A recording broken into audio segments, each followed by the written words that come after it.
अस्सलामु अलैकुम वरहमतुल्लाहि वबरकातुह। बिस्मिल्लाहिर्रहमानिर्रहीम। अल्हम्दुलिल्लाहि रब्बिल आलमीन वस्सलातु वस्सलामु अला सय्यिदिल अंबियाइ वल मुरसलीन व अला आलिहि व सहबिहि अजमईन, अम्मा बाद। आप सभी देखने वालों का और सुनने वालों का आज की स्ट्रीम में इस्तकबाल है।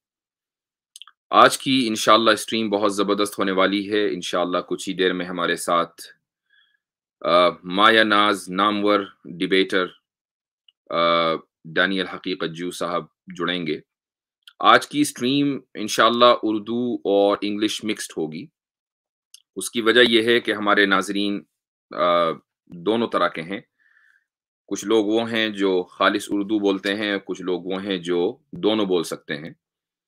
तो उसमें इंशाअल्लाह कुछ ऐसी बातें जिसको मैं मुनासिब समझूंगा उनका तर्जुमा मैं आप लोगों के लिए उर्दू में कर दूंगा। हर बात का तो उर्दू में तर्जुमा नहीं हो पाएगा, लेकिन जो ज़रूरी चीज़ें हैं उनका उर्दू में तर्जुमा करने की कोशिश की जाएगी। अभी कुछ देर में इंशाअल्लाह डैनियल हकीकतजू जुड़ेंगे। मैं क्वेश्चन रखूंगा उनके सामने पहला, और पहले क्वेश्चन का जब वो आंसर दे रहे होंगे तो उस वक्त मैं इंशाअल्लाह लिंक आम करूंगा और उसमें आप हजरात फिर जुड़ सकते हैं। ये प्रोग्राम मेनली आपके लिए है, Q&A। आपसे मुराद है हम प्रायोरिटी मुर्तद्दीन और अपोस्टेट्स को देंगे, और ताकि वो डायरेक्ट गुफ्तगू कर सकें डैनियल हकीकतजू से। और अगर आप में से कुछ लोग ऐसे हों कि जो इंग्लिश बोलने में कंफर्टेबल ना हो तो आप फिर भी ज्वाइन कर सकते हैं और उर्दू में सवाल कर लें। मैं इंशाअल्लाह उसका तर्जुमा आपके लिए कर सकता हूँ डैनियल हकीकतजू के सामने, और फिर वो उसका जवाब दे देंगे। तो अभी वो कुछ देर में जुड़ते हैं, लेकिन आज उनके जुड़ने से पहले मुझे एक अहम मौजू के ऊपर बात करनी है, और ये मौजू है, इसको सबसे पहले आप हजरात इस जितने भी लोग देख रहे हैं उसको लाइक करें, वीडियो को डिसलाइक भी कर दें तो भी चलेगा। कुछ लोग डिसलाइक करने वाले भी होंगे, तो डिसलाइक करें या लाइक करें, कम से कम ये कि एल्गोरिदम में आ जाइए। और ये वीडियो, इसका लिंक आपके सोशल मीडिया प्लेटफॉर्म पर शेयर होना चाहिए ज्यादा से ज्यादा इंशाअल्लाह ताला। तो आज का जो हमारा शुरुआती टॉपिक है, जिसका आज के मौजू से कोई खास लेना देना नहीं है, लेकिन बहरहाल इस मौजू के ऊपर गुफ्तगू करनी है, और उसकी वजह यह है कि हमने इससे पहले भी इस मौजू के ऊपर गुफ्तगू की है। वो है सो कॉल्ड सचवाला की एक सूरत, यानी एक उसने कुरान के चैलेंज को दोबारा बल्कि तिबारा एक्सेप्ट किया है, और उसने तीसरा अटेम्प्ट किया है कि वो कुरान करीम के जैसी बल्कि उससे बेहतर एक सूरत लिखकर लाए। और उसने यही दावा भी किया है अपने चैनल के ऊपर कि भाई कुरान ये चैलेंज करता है कि ऐसी सूरत लेकर आओ, उससे बेहतर सूरत ये आपकी खिदमत में पेश है। तो इससे पहले सचवाला ने एक सूरत, सो कॉल्ड सूरत लिखी थी जिसका नाम था सूरतुल कोविड। उसका क्या हशर हुआ था वो आप सब लोग जानते हैं। उसके बाद उसने दूसरी सूरत लिखी थी सूरतुल यूट्यूब। उसका भी हमने क्या हशर किया था वो भी आप हजरात जानते हैं। यहां तक कि जब मेरे साथ सचवाला की डिबेट हुई और हमने ये मसला उठाया कि भाई इन सूरतों के ऊपर बात कर लो, तो वो साहब कहने लगे, सचवाला साहब, कि अरे मैं तो दूध पीता बच्चा हूं, मैं तो जाहिल मुतलक हूं, जाहिर है मेरी सूरत के अंदर तो झोल होगा। तो एक आदमी जो अपने जिहालत का एतराफ करता है, अपने जाहिल मुतलक होने का एतराफ करता है, दूसरी तरफ ये कहता है कि मैं दूध पीता बच्चा हूं और सामने हैवीवेट चैंपियन है, तीसरी तरफ वो ये कहता है कि जाहिर है मेरी सूरत में तो झोल होगा ही। उसकी जुर्रत देखें कि वो तीसरा अटेम्प्ट करता है, और तीसरे अटेम्प्ट में जो तीसरा अटेम्प्ट है वो पहले दो अटेम्प्ट से कुछ बेहतर नहीं है, बल्कि बदतर ही है। उसकी वजह यह है कि पहले जो दो अटेम्प्ट उसने किए थे उसमें बहरहाल कंपोजिशन का कुछ ना कुछ हिस्सा था। 8-10 सो कॉल्ड आयतें उसने लिखी हुई थी, यहां तो 3-4 आयतें उसने लिखी हैं, और 3-4 आयतों में ही उसने ऐसे ऐसे गुल खिलाए हैं कि अभी आप थोड़ी देर में देखेंगे। तो पहले मैं उसके उस कंपोजिशन का पोस्टमार्टम करूंगा, उसके बाद इंशाअल्लाह डैनियल हकीकतजू आपकी स्क्रीन पर नमूदार होंगे इंशाअल्लाह ताला। मैंने उनको बोला हुआ है کہ 7-8 منٹ لیٹ سے جوائن کریں. تو سب سے پہلے میں آپ کو اسی کی آواز میں وہ جو اس نے سورت لکھی ہے وہ سناتا ہوں, آپ وہ سنیے, بڑی مزے کی چیز ہے. تو 1 منٹ مجھے بتائیے ابھی کنفرم کر کے کہ آپ اس کو سن پا رہے ہیں یا نہیں. شیئر کر رہے ہیں؟ ہاں جی سر. اب بتائیے آپ سن پا رہے ہیں, آواز آ رہی ہے؟ یہ دیکھیے اسلام پہلے جی آپ دیکھ رہے ہیں, شیئر کر رہے ہیں. کیا آپ حضرات کو آواز آئی؟ سچ والا کی میری آواز تو آ رہی ہوگی, تاکہ میں پھر اس ویڈیو کو آگے چلاؤں. میں اس کو اسکرین پر نہیں لانا چاہتا ہوں. ٹھیک ہے.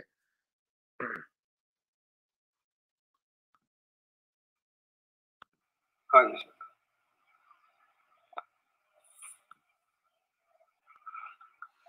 یہ دیکھیے اسلام پہلے جی آپ دیکھ رہے ہیں؟ ہاں جی سر.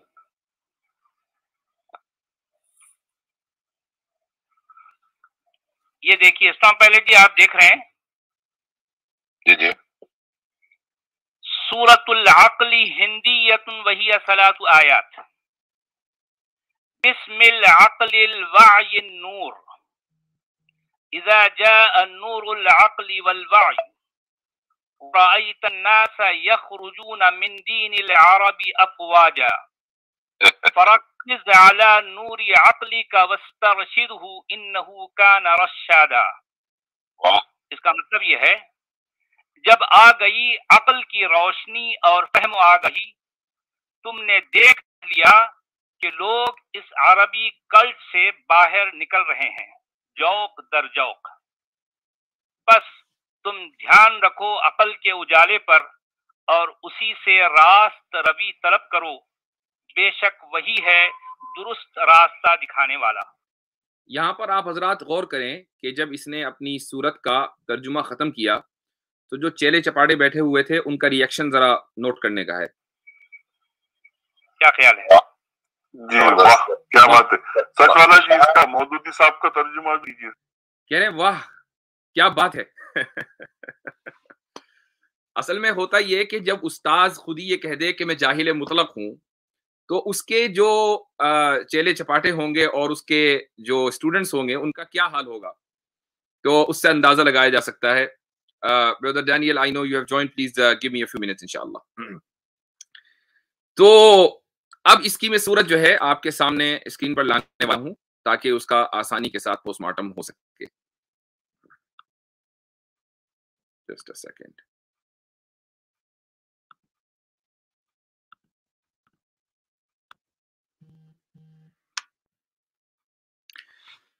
یہ دیکھیے وہ سورت ہے, اس میں اس کی جو شروعات ہے وہ اس طریقے سے ہے. اس نے بسم اللہ بھی بنائی ہے, لیکن اس کی بسم اللہ میں بھی گڑبڑی ہے اور اس کی صدق اللہ میں بھی گڑبڑی ہے. وہ اس طریقے سے کہ اس نے لکھا ہے بسم العقل الوعی نوری. اب اس کا کیا مطلب ہوا, اس کو خود نہیں پتا تھا کیا مطلب ہوا. یہی وجہ ہے کہ اس نے اس کا ترجمہ نہیں کیا, سچ والا نے اس کا ترجمہ نہیں کیا, اس کو آگے بڑھ گیا. لیکن چونکہ بسم اللہ کا مقابلہ کرنا تھا قرآن کی, بسم اللہ الرحمن الرحیم, اس میں دیکھیے اللہ اور اس کے بعد اس کی الرحمن الرحیم 2 صفتیں ذکر کی گئی ہیں اور بیچ میں واو نہیں ہے. ایسا نہیں بسم اللہ الرحمن والرحیم, ایسا نہیں ہے. تو اس کو اس کی کاپی کرنی تھی, تو اس نے سوچا کہ بسم العقل الوعی النوری, یہ 3 لفظ اس نے بیک ٹو بیک ذکر کیے ہیں. اب یہاں سوال یہ ہے کہ عقل کو اس نے اللہ کے مقابلے میں ذکر کر دیا, چلو یہاں تک مان لیا. اس کے بعد الوعی عقل کی صفت جو ممکن نہیں ہے, شعور عقل کی صفت کا نام نہیں ہے, وعی کا ترجمہ ہے شعور. شعور عقل کی صفت کا نام نہیں ہے بلکہ عقل کے ایک درجے کا نام ہے, عقل کی ایک اعلیٰ اسٹیج کا نام ہے. تو وعی کبھی بھی عقل کی صفت نہیں بن سکتی.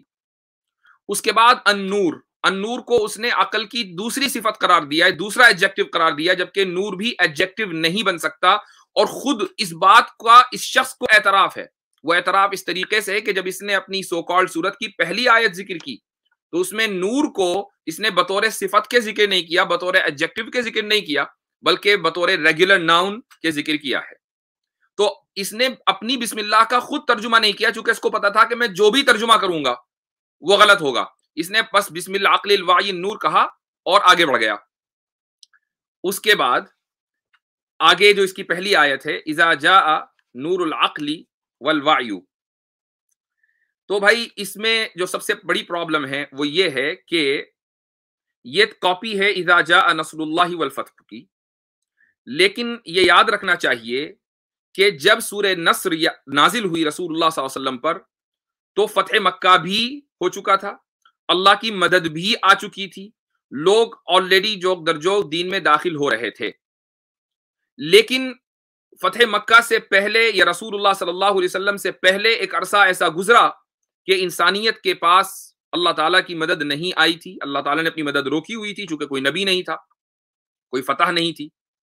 تو اب مجھے یہ بتایا جائے کہ اس نے کہا کہ جب عقل کا نور اور فہم و آگہی، جب آ گئی عقل کی روشنی اور فہم و آگہی، تو کیا اس سورت کے لکھنے سے پہلے دنیا میں عقل نہیں تھی، عقل کی روشنی نہیں تھی، یا فہم و آگہی نہیں تھی کہ جو اس کے لکھنے کے بعد آئی؟ آپ یہ دیکھیں کہ جب قرآن کریم کے چیلنج کو آپ ایکسپٹ کریں تو استعمال قرآن سے بہتر ہونا چاہیے، اور آپ کا دعویٰ یہی ہے. دیکھیے کیا لکھ رہا ہے، یہ لیجئے قرآن سے کہیں زیادہ معنی خیز سورت. تو بھائی قرآن سے معنی خیز کیسے ہو سکتی ہے؟ ایک اور پرابلم اس میں یہ ہے، یہ آدمی چونکہ پلیجرزم کا دل دادا ہے، یہ شخص جو ہے سوائے پلیجرزم کے اور کچھ نہیں جانتا. میں آپ کو ایک چیز دکھاتا ہوں، ایک منٹ، جسٹ اے سیکنڈ.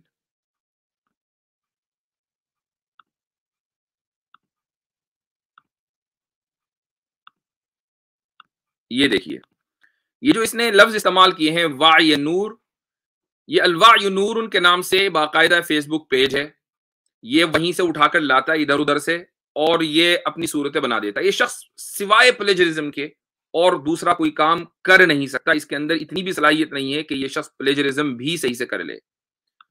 آگے چلتے ہیں، اس کی اگلی آیت کا پوسٹ مارٹم کر دیتے ہیں ذرا سا کوئکلی. ایک سیکنڈ،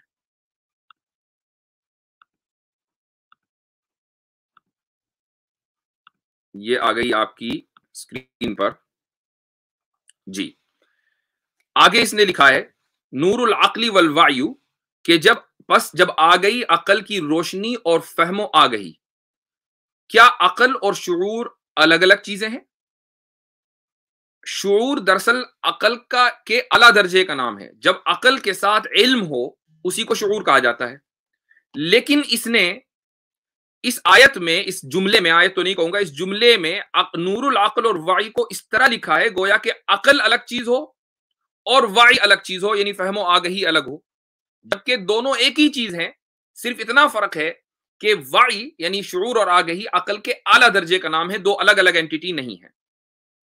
یہ ہے اس کی پرابلم. آگے بڑھتے ہیں. وَرَأَيْتَ النَّاسَ يَخْرُجُونَ مِن دِينِ الْعَرَبِ أَفْوَاجًا، اس میں سوائے پلیجرزم کے اور کیا ہو سکتا ہے؟ یہاں سوال یہ ہے، اس کا ترجمہ یہ کرتا ہے تم نے دیکھ لیا کہ لوگ اس عربی کلٹ سے باہر نکل رہے ہیں. میرا سوال یہ ہے کہ کس نے دیکھ لیا؟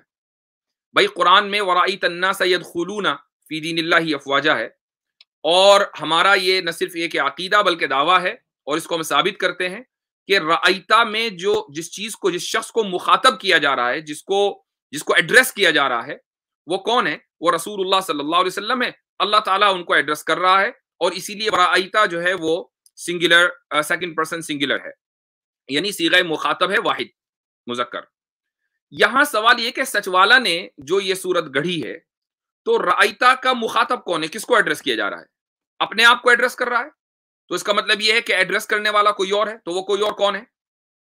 اور اگر عام لوگوں کا ایڈریس کر رہا ہے تو پھر سنگولر کا صیغہ کیا مطلب؟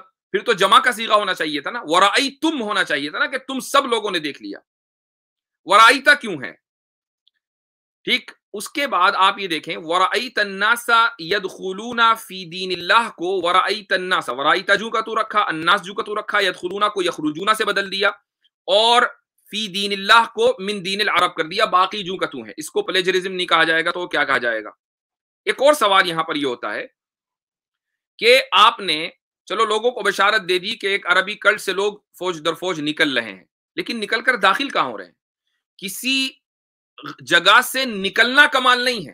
کسی بری جگہ سے، اگر آپ اس کو برا کلٹ سمجھتے بھی ہیں تو کسی بری جگہ سے نکل کر کسی اچھی جگہ داخل ہونا یہ کمال ہے. اللہ تعالیٰ نے اسی کمال کو ذکر کیا تھا کہ دیکھو لوگ جو ہے شرک کی دلدل سے نکل کر اللہ کے دین میں فوج در فوج داخل ہو رہے ہیں. اللہ نے نکلنے کا ذکر نہیں کیا، داخل ہونے کا ذکر کیا، چونکہ داخل ہونا کمال ہے، نکلنا کمال نہیں ہے. اس نے کیا ذکر کیا؟ اس نے کہا کہ عرب کے کلٹ سے لوگ فوج در فوج نکل رہے ہیں، ٹھیک ہے، کہاں جا رہے ہیں اس کا کوئی ذکر نہیں، چونکہ یہ لوگوں کو کنفیوز بنا رہے ہیں. جتنے ملحدین ہیں یہ لوگوں کو کنفیوز بناتے ہیں، مرتدین. آگے ایک اور عجیب بات اس نے لکھی ہے، وہ یہ ہے کہ فرکز علی نور عقلک، بس تم دھیان رکھو عقل کے اجالے پر. آپ مجھے بتائیے کہ اجالا کس کو کہتے ہیں؟ کیا اجالا ایسی چیز ہے کہ جس پر دھیان رکھنا پڑے؟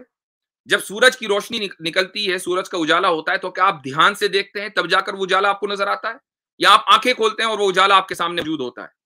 تو ایسی عقل کس کام کی کہ جس کے اجالے کے اوپر دھیان رکھنا پڑے؟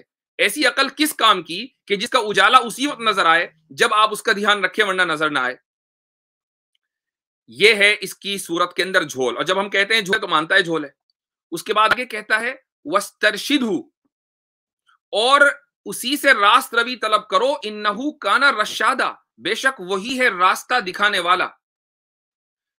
اِنَّهُ كَانَ رَشَّادًا، یہ ہے اس کی، میں نے کہا تھا کہ بسم اللہ میں بھی گڑبڑی ہے، صدق اللہ میں بھی گڑبڑی ہے. اس کی صورت کی آخری آیت اِنَّهُ كَانَ رَشَّادًا، اس میں پرابلم کیا ہے؟ اس کا ترجمہ اس نے کیا ہے وہی ہے درست راستہ دکھانے والا. اب میں آپ کو ایک ڈکشنری دکھاتا ہوں تو اس سے آپ کو اندازہ ہو جائے گا کہ کتنا درست راستہ اس کی عقل نے اس کو دکھایا ہے. مسئلہ یہی ہے کہ جب یہ اپنی عقل پر اعتماد کرے گا تو اس کی عقل کبھی بھی درست راستہ نہیں دکھا پائے گی. یہ دیکھیں یہاں پر، یہ آن لائن اویلیبل ہے المعانی. اس میں یہ لفظ دیکھیں رشدہ، رشادہ کا جو لفظ ہے وہ رشدہ سے نکلا ہے. رشدہ نون یعنی نصرہ ینصرو کے باب سے ہے. جو لوگ عربی جانتے ہیں بہت آسانی کے ساتھ سمجھ سکتے ہیں. اس کا جو مصدر ہے وہ رشدن ہے. اس کا ترجمہ دیکھیں، یہ ورب ہے، راہ یاب ہونا، ہدایت پانا، ہوش میں آنا، سن بلوغ کو پہنچنا، ہوا راشدن. تو رشادہ نکلا ہے رشدہ سے، اور رشدہ کے معنی آتے ہیں راہیاب ہونا، ہدایت یافتہ ہونا، ہدایت پانا. تو انہو کانا رشادہ کا ترجمہ یہ تو ہو سکتا ہے کہ عقل ہی راہیاب ہونے والی ہے، یہ تو ہو سکتا ہے کہ عقل ہی ہدایت یافتہ ہے، لیکن یہ ترجمہ نہیں ہوتا کہ عقل راستہ دکھانے والی ہے. چونکہ راستہ دکھانا اور راستے پر، صحیح راستے پر ہونا، دونوں میں فرق ہے. ہم آپ مسلمان سب جانتے ہیں کہ خلفائے راشدین کو خلفائے راشدین کیوں کہتے ہیں؟ خلفائے راشدین اس لیے کہتے ہیں کہ وہ ہدایت یافتہ ہیں، اس لیے ان کو خلفائے راشدین کہا جاتا ہے. ہدایت یافتہ ہیں، وہ ہدایت دینے والے نہیں ہیں. تو انہو کانا رشادہ، عقل ہدایت دینے والی نہیں ہو سکتی اس جملے کے اعتبار سے، وہ ہدایت یافتہ ہوگی. یہ ہے اس کا. لیکن اس نے رشادہ کا لفظ کیوں لیا؟ چونکہ اس کو قرآن کی کاپی کرنی تھی، اس کو قرآن کے چیلنج کا سو کالڈ جواب دینا تھا. یہ ہے اس کی صورت کا حشر. یہ اس نے بیچارے نے 3 جملے لکھے ہیں، اور تینوں جملوں میں اتنے جھول ہیں کہ یہ ویسے ہی بیٹھے بیٹھے چیزیں خیال آ گئی، ورنہ اگر اس میں ڈیپ ڈاؤن اور جائیں تو آدھا گھنٹہ لگ جائے اس کا پوسٹ مارٹم میں. میں سچ والا کو ایک بات کہنا چاہتا ہوں. سچ والا، میں نے آپ کو 5 آپشنز دیے ہوئے ہیں ڈیبیٹ کے، ان میں سے کوئی ایک آپشن آپ جب بھی قبول کریں گے صبح قیامت تک ہم 5 آپشنز، اور اس کو ریپیٹ کرنے کی ضرورت نہیں ہے. اور یہ اس لیے ہے چونکہ ڈیبیٹ کا چیلنج آپ نے دیا ہے. ہمیں کسی کو چیلنج کرنے کا شوق نہیں ہے. آپ نے چونکہ چیلنج دیا ہے اس لیے ہم نے 5 آپشنز آپ کے سامنے رکھے ہیں دوسری ویڈیوز میں. ان میں سے کسی ایک آپشن کو اپنائیے، لیکن جس دن بھی آپ اپنائیں گے یہ یاد رکھیے کہ آپ کی صورت کا پوسٹ مارٹم ضرور ہوگا. موضوع کچھ بھی ہو اس پر بات کریں گے، لیکن پہلے بات کریں گے آپ کی صورت کے اوپر. اور آپ سے ہم یہ مطالبہ کریں گے کہ یا تو اپنی صورتوں کو ڈیفینڈ کرو، اور یا پھر یہ اعتراف کرو کہ تم کبھی بھی اس لائق نہیں ہوگے کہ تم قرآن کے چیلنج کا جواب دے سکو. یہ تمہارے لیے ممکن نہیں ہے. یہ کہہ کر تم نہیں بچ سکتے کہ ارے میں تو دودھ پیتا بچہ ہوں، ارے میں تو جاہل مطلق ہوں، ارے میری صورت کے اندر تو جھول ہوگا. یہ دعوے اور یہ سب وہ تو ہمیں معلوم ہے تم دودھ پیتے بچے ہو یا بلکہ اس سے بھی کمزور شخصیت ہو. ہمیں معلوم ہے جاہل مطلق ہو، ہمیں معلوم ہے کہ تمہاری صورتوں کے اندر جھول ہے، اور ظاہر ہے اسی کو تو دکھانے کے لیے یہاں بیٹھے ہیں. لیکن اگر یہ ان سب چیزوں کا تمہیں اعتراف ہے تو پھر عمل کہاں ہے؟ اس کے علاوہ بہت سی باتیں कही जा सकती हैं इस सो कॉल्ड सूरत के ताल्लुक से, लेकिन आज का जो मौजू है वो दरअसल ये नहीं था। इसकी चूंकि ये सो कॉल्ड सूरत कल ही आई है, तो मैंने कहा चलो आज की स्ट्रीम में इसका पोस्टमार्टम कर दिया जाए और इंशाल्लाह देखिए वो क्या कहता है। लेकिन आज की जो स्ट्रीम का मौजू है वो दरअसल हमारे मशहूर डिबेटर डैनियल हकीकतजू के साथ गुफ्तगू है, और वो इस वक्त माशाल्लाह हमारे साथ स्क्रीन के ऊपर मौजूद हैं।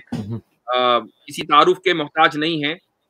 माशाल्लाह उनकी तकरीबन हर दूसरे तीसरे हफ्ते किसी न किसी के साथ डिबेट होती है। डेविड वुड के साथ उनकी मशहूर 2-3 डिबेट्स हो चुकी हैं। एक मुर्तद है बहुत ज़लील किस्म का, उसका नाम है अपोस्टेट प्रॉफिट, तो उसके साथ इनकी डिबेट हुई है, और वो तो ऐसी तारीखी डिबेट है कि अपोस्टेट प्रॉफिट ने न सिर्फ ये कि एतराफ़ किया, 4 घंटे की उस डिबेट में अपोस्टेट प्रॉफिट को पैनिक अटैक आ गए। उसके मीम्स बड़े बने और सारी दुनिया के अंदर मशहूर हुए। हारिस सुल्तान के साथ इनकी डिबेट हुई है, ज़बरदस्त किस्म की डिबेट थी। और इसके अलावा बहुत सारे मुर्तद्दीन, मुल्हिदीन, मॉडर्निस्ट, लिबरल्स के साथ हमारे डैनियल हकीकतजू साहब वो डिबेट करते रहते हैं। मैंने ये मुनासिब समझा कि आज हमारे उर्दू ऑडियंस के सामने ये रूबरू हों, और किसी तरह कोशिश करेंगे कि हम उर्दू इंग्लिश को मिक्स करके इंशाल्लाह गुफ्तगू करें। जज़ाकुमुल्लाह खैरन brother Daniel, thank you for joining, बारकल्लाहु फीकुम on this short invitation. Assalamu alaikum wa rahmatullah. How are you, man? Alhamdulillah, how are you doing? Good, alhamdulillah. Okay, that's great. So I think it's a first try that we are doing this English Urdu mix. I don't know how it will go, but we'll see, inshallah. There will be some questions that will be purely in Urdu, and I will be translating them for you in English. And there will be a few points that you will be making, and I think they will be important for our Urdu speaking audience. Inshallah, I will translate them for our audience in Urdu. Bismillah ta'ala. So first of all, I would like to start off with my own question, and inshallah I will make the link public afterwards. The question is that we are in this month that people call Pride Month. So, and this month is being celebrated all over the place, especially in the Western world, and unfortunately, some of our politicians, they're also celebrating, tweeting about it, and our scholars are silent, mainly in the West. Our imams are silent, and that is because of perhaps due to the cancel culture. So what do you say about this Pride Month or this celebration of Fahisha, and the responsibility of the Muslim Ummah? How should we look at it, and how should we react to it, especially on social media? Bismillah, alhamdulillah, salatu wa salam ala rasulillah. I think that this is very in line with what we read in the Quran regarding the people of Lut alayhi salam, and how the people of Lut were extremely, beyond prideful. They were extremely aggressive in pushing for their behavior and their action. They had no shame. They were practicing it publicly, and they wanted to impose it on everyone. And whoever did not want to participate in their fahisha, they wanted to expel and exile. And this is what they said of Lut alayhi salam and his family. They said that these are people who want to keep pure. They want to be pure, so we expel them because they want to keep pure. So this is the manifestation. Like, one of the questions that a person could ask is, why are there so many ayat in the Quran dedicated to the Qawm Lut and the actions of Qawm Lut? Because this wasn't actually a widespread practice in the time of the Prophet sallallahu alaihi wasallam, or this is not a practice of the Quraysh or the Mushrikeen.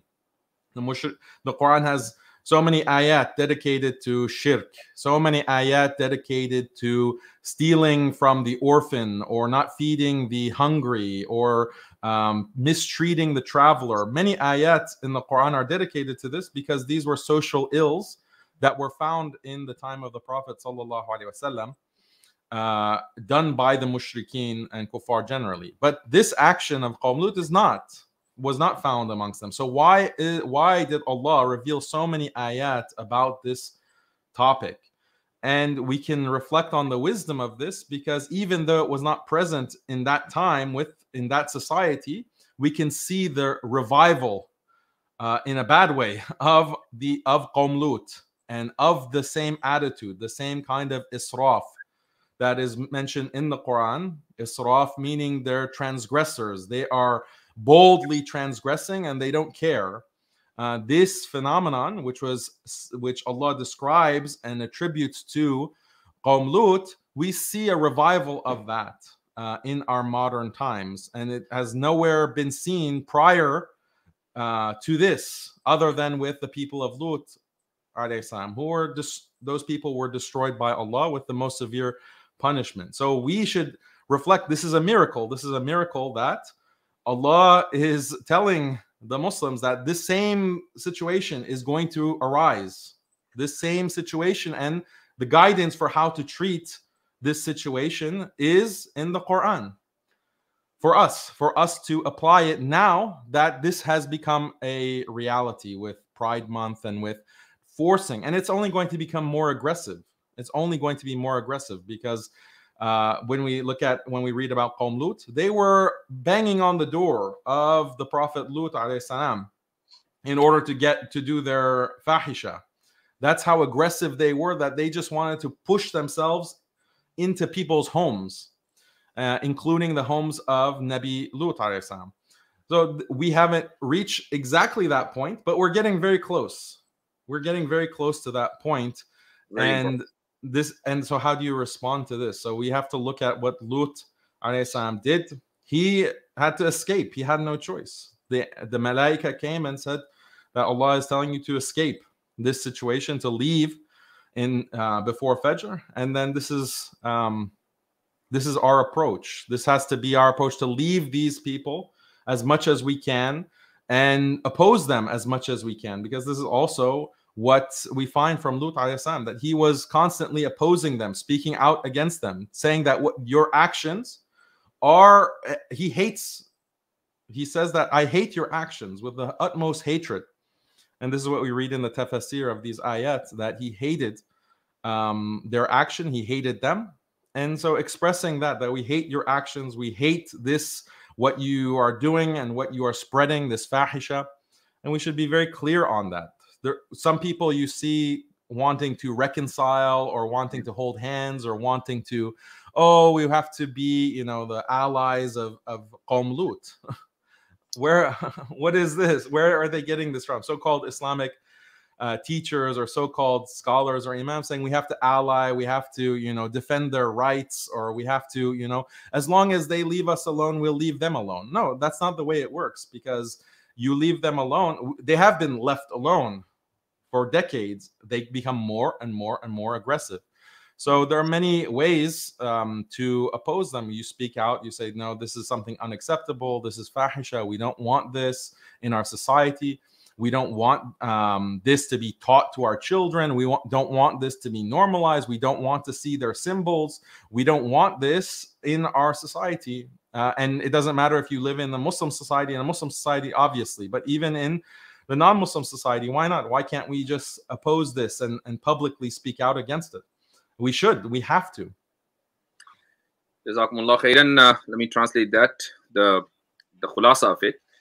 हमारे Daniel हकीकतजू साहब ने जो बात की है वो ये है कि हज़रत लूत अलैहिस्सलातु वस्सलाम की जो कौम थी वो भी इसी बीमारी के अंदर गिरफ्तार थी। मैंने इनसे जो सवाल किया था वो ये था कि ये जो महीना है ये प्राइड मंथ कहलाता है, और इस वक्त पूरी दुनिया के अंदर जो LGBT हैं वो इस मंथ को, इस महीने को मना रहे हैं, सेलिब्रेट कर रहे हैं।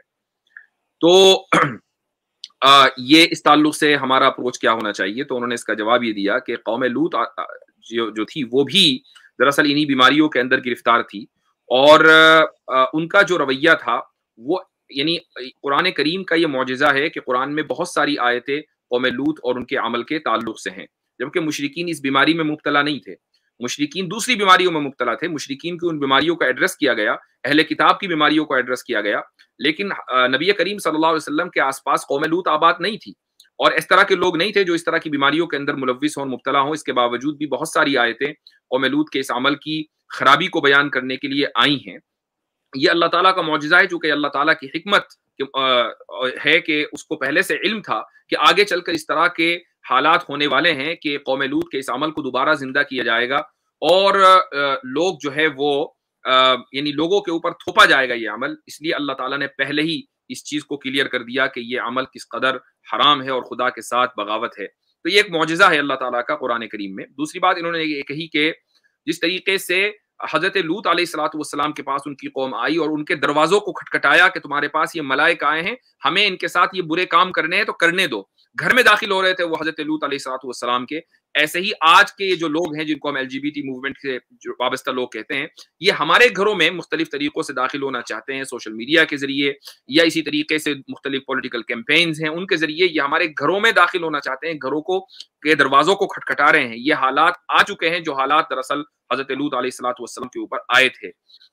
उसके बाद जो हल है वो ये है कि जिस तरीके से हज़रत लूत अलैहिस्सलातु वस्सलाम ने अपोज किया और उस जगह से हट गए चूंकि अल्लाह ताला का अजाब आने वाला था, इसी तरीके से इस चीज को ओपनली अपोज करना बहुत बेइंतहा जरूरी है।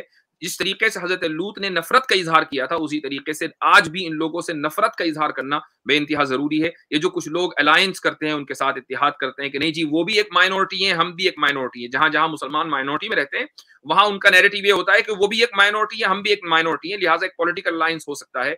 ये चीज हज़रत लूत अलैहिस्सलातु वस्सलाम की का जो मनहज था, जो उनका तरीक़ाकार था, ये उसके सब खिलाफ है, कुरान करीम के खिलाफ है और ऐसे लोगों का दरअसल बाइकॉट करना बेइंतहा जरूरी है। ये खुलासा है। मैं हमारे brother Daniel, we have one more esteemed guest. His name is brother Qaisar Ahmed Raja. He used to live in the UK and now he's in Pakistan, mashallah. He's also one of the greatest debaters I've ever known in Urdu and English, mashallah. He is here and he has debated on the issue of evolution with one murtad whose name is Ghalib Kamal. He's a very close ally of Hari Sultan. I don't know if you're aware of him. So it was a very successful debate. So mashallah, he has joined in. Jazakumullah khairan, Qaisar bhai. Thank you for coming. Assalamu alaikum wa rahmatullahi wa barakatuh. Well, I do hope that I'm audible enough and it's clear. I mean, it's a pretty patchy area where I'm at the moment and the internet is rather fluctuating. So I hope things will get well. And I do thank you for inviting me here. And with respect, a lot of greetings and salam to Brother Daniel as well. Qaisar bhai, do you have any question for Brother Daniel? Yeah, there is always one question which I've always kept. I mean, I'm a very quiet admirer of Daniel's work, and what I always wanted to know is, the type of work you do. You have aggressive Christians such as David Wood. I think I can nominate him publicly on one side, and then you also have some very aggressive atheists on the other side. Now, it's something interesting for us that we don't think that there should be any natural alliance or nexus between atheists and Christians, because for an atheist, Islam is in his or her estimation, Islam is as bad as Christianity is. Christianity probably worse. So there should not be any natural nexus, but you deal with it on your end, so do we. And we find that, this gives us an idea of haqqaniyat of our religion, that the people who should not have any alliance, they have formed an alliance against us. But how do you see it? Because you do exactly the same thing. The only difference is you do it in a different part of the world in a different language. When you see an aggressive atheist and you see an aggressive Christian, I mean, how do you deal with all that, knowing that they should not have any nexus? You have to put different hats depending on who you're dealing with. And more importantly, what is your assessment? Why is there such an unnatural nexus or alliance between them? So the natural nexus or alliance between them. Brother Daniel, before you respond, Qaisar bhai, मेरी request है कि अगर आप मुख्तसरन इस सवाल को उर्दू में भी कह दें ताकि हमारे audience Yeah, sure, Daniel, quickly if I can translate this. मैं सवाल ये पूछ रहा हूँ कि एक गैर फितरी इत्तेहाद है जो मुल्हिदीन हैं और जो ईसाई हैं, उनके दरमियान ये फितरी इत्तेहाद नहीं होना चाहिए, इसलिए कि मुल्हिदीन के लिए सारे मज़ाहिब एक तरह से ही गलत हैं। तो हम अपने एंड पे इस चीज़ पे हम बात करते हैं, हमारे भी कुछ बहुत एग्रेसिव क्रिश्चियंस हैं, एग्रेसिव मुल्हिदीन हैं। तो मैं सवाल ये रख रहा हूँ कि आप अपने एंड पे करते हैं, दूसरी जुबान में करते हैं, तो आपकी क्या असेसमेंट है कि ये इत्तेहाद क्यों है और आप इसे कैसे डील करते हैं? Thank you. Daniel, please go ahead, brother. I think that there's a natural alliance between Christians and Hindus and other religious groups as well, because they're fundamentally liberals. That is really the underlying ideology that these groups share. So this, all of the kind of criticism that you find online against Islam, all these different groups are repeating the same arguments, and the thrust of their argument is that, for the most part, that Islam is not liberal. These verses, these ayat of the Quran are not liberal. These hadith are not liberal. They contradict our ideology of liberalism. They don't see it in that way. They don't understand it in that way, because liberalism as a concept is something that is so widespread that it's like the air that you breathe. Like when something is extremely widespread, like air, you don't necessarily notice it, that this is, you know, what you're breathing. It's all around you, so you don't recognize it as such.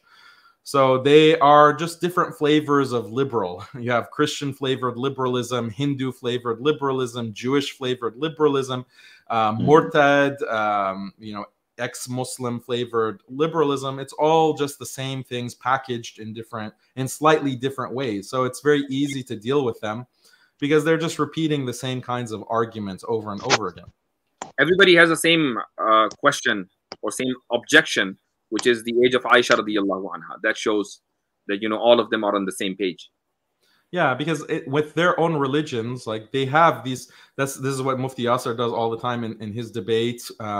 He points out that, look, when we look at the Hindu texts, the Hindu Vedas or the Manusmriti or any of these works, we find analogs, non-liberal things in those texts as well. When we look at the Bible, we find many non-liberal things, many non-liberal practices, and we can easily point them out. And the response always from these Hindus, from these Christians is, oh, no, we have moved past that, or we have interpreted that, we interpret that in a different way other than the, you know, the plain meaning of the scripture.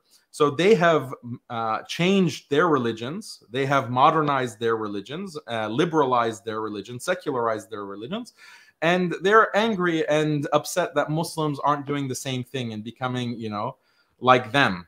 So that's the main problem that they have. It's an emotional problem. They have an inferiority complex, and they wish they could be like Muslims, but they just are not brave enough to stand by their texts. जबरदस्त जवाब है। मैं इसका खुलासा बयान कर देता हूँ, और वो ये कि जो कैसर भाई ने सवाल किया था, उसके जवाब में हमारे डैनियल साहब ने ये कहा कि ये सब लोग, चाहे वो एक्सट्रीमिस्ट हिंदू हों या इसी तरीके से मुल्हिद हों या सो कॉल्ड एक्स मुस्लिम्स हों, क्रिश्चियंस हों, ये सब के सब लोग दरअसल लिबरल हैं, और इनकी प्रॉब्लम लिबरलिज्म है। इन लोगों को ये एहसास कमतरी है कि इस्लाम और मुसलमान अभी तक लिबरल क्यों नहीं बने, और उसकी वजह ये है, उसकी दलील ये है कि इन लोगों के सब के ऑब्जेक्शन यकसा हैं। यानी जिस तरीके से एक क्रिश्चियन को इस बात पर एतराज है कि हजरत रसूल अकरम सल्लल्लाहु अलैहि वसल्लम ने हजरत आयशा से जो निकाह किया तो हजरत आयशा की उम्र कम थी, वही एतराज किसी एक्स मुस्लिम मुर्तद टुन्नी को है, वही एतराज किसी समझ लें कि एक प्योर मुल्हिद को है, वही एतराज एक एक्सट्रीमिस्ट हिंदू को है। हालांकि इन सब लोगों के यहाँ खुसूसन हिंदूइज्म में या क्रिश्चियनिटी में कम उम्र के अंदर निकाह का सबूत मिलता है, लेकिन ये चूंकि अपने आप को लिबरलाइज कर चुके हैं, इसलिए ये चाहते हैं एहसास कमतरी की बुनियाद पर कि यार ये मुसलमान क्यों नहीं होते, और इसलिए सबका जो निशाना है वो मुसलमान है, चूंकि मुसलमान और इस्लाम लिबरल नहीं हुए हैं। Okay, jazakumullah khairan. So we have a few callers, inshallah, and I will take one of them. Devil's Philosopher. Sorry. Yes, Devil's Philosopher. Can you hear me?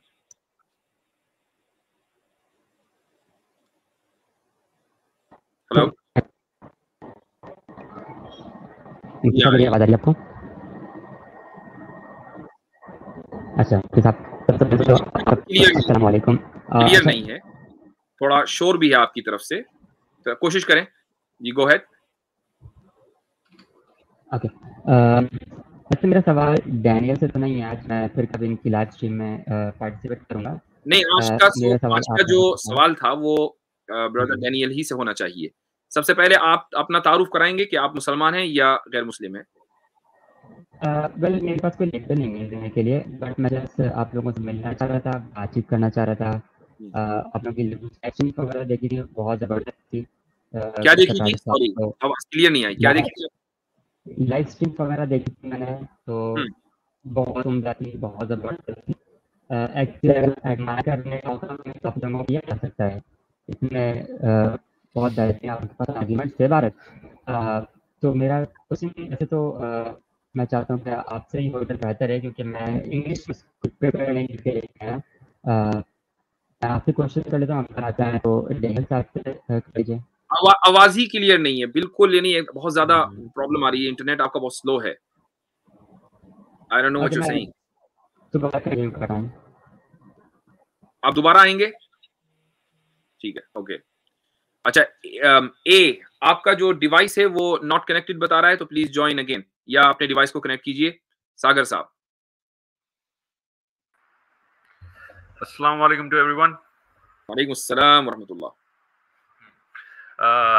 Brother Daniel, let me be clear. The first time I've got to know about you thanks to a channel known Abuzar Respond, and in his community tab, he posted Harris Sultan's tweet with the confidence that after my tweet with Daniel, hundreds of thousands of people would leave Islam. But the reaction we know that is opposite. We see that the atheists are now criticizing him. Well, at least his one claim is right. The atheists are not loyal. At least his one claim is right. Well, my question to you is this related to the same thing that Mufti Yasir talked about, the LGBTQ. You know, LGBT and computer coding, they have one thing in common. The people only show the bright side. They're like computer coding, oh, you can make games, you can make programs, this and that. And same with the LGBT. They show only the bright side of this in the today's modern, but they don't show the biological, the physical, and the mental problems comes with it. If you don't mind, can I tell you 1-2 things about the statistic related to LGBT problems facing those people who are engaged? भाई, I would appreciate कि अगर आप question आपका है तो वो कर लें।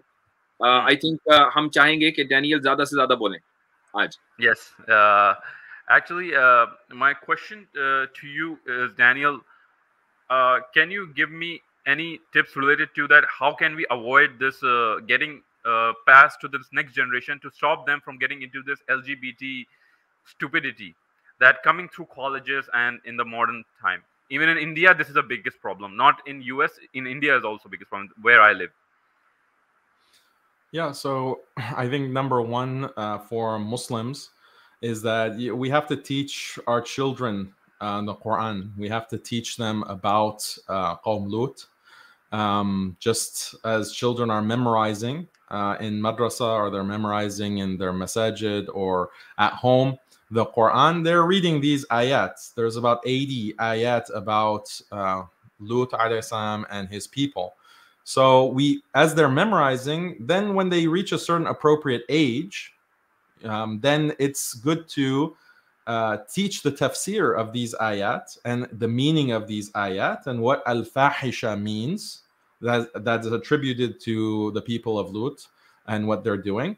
So if we explain these things and we give a comprehensive Islamic education to our children, where their understanding of the world is based on the Quran and is rooted in the Quran and the Sunnah, then they will understand, because this is something natural, a person, this is you can say it's in the fitrah, or you can say this is how Allah has created human beings to be disgusted by fahisha and to be averse and find this disturbing. And this is what you will find with your children and with people who have not been corrupted, even as adults. There's no beautiful side. That's one thing that you said, like they're showing the beautiful side and they're hiding the ugly side.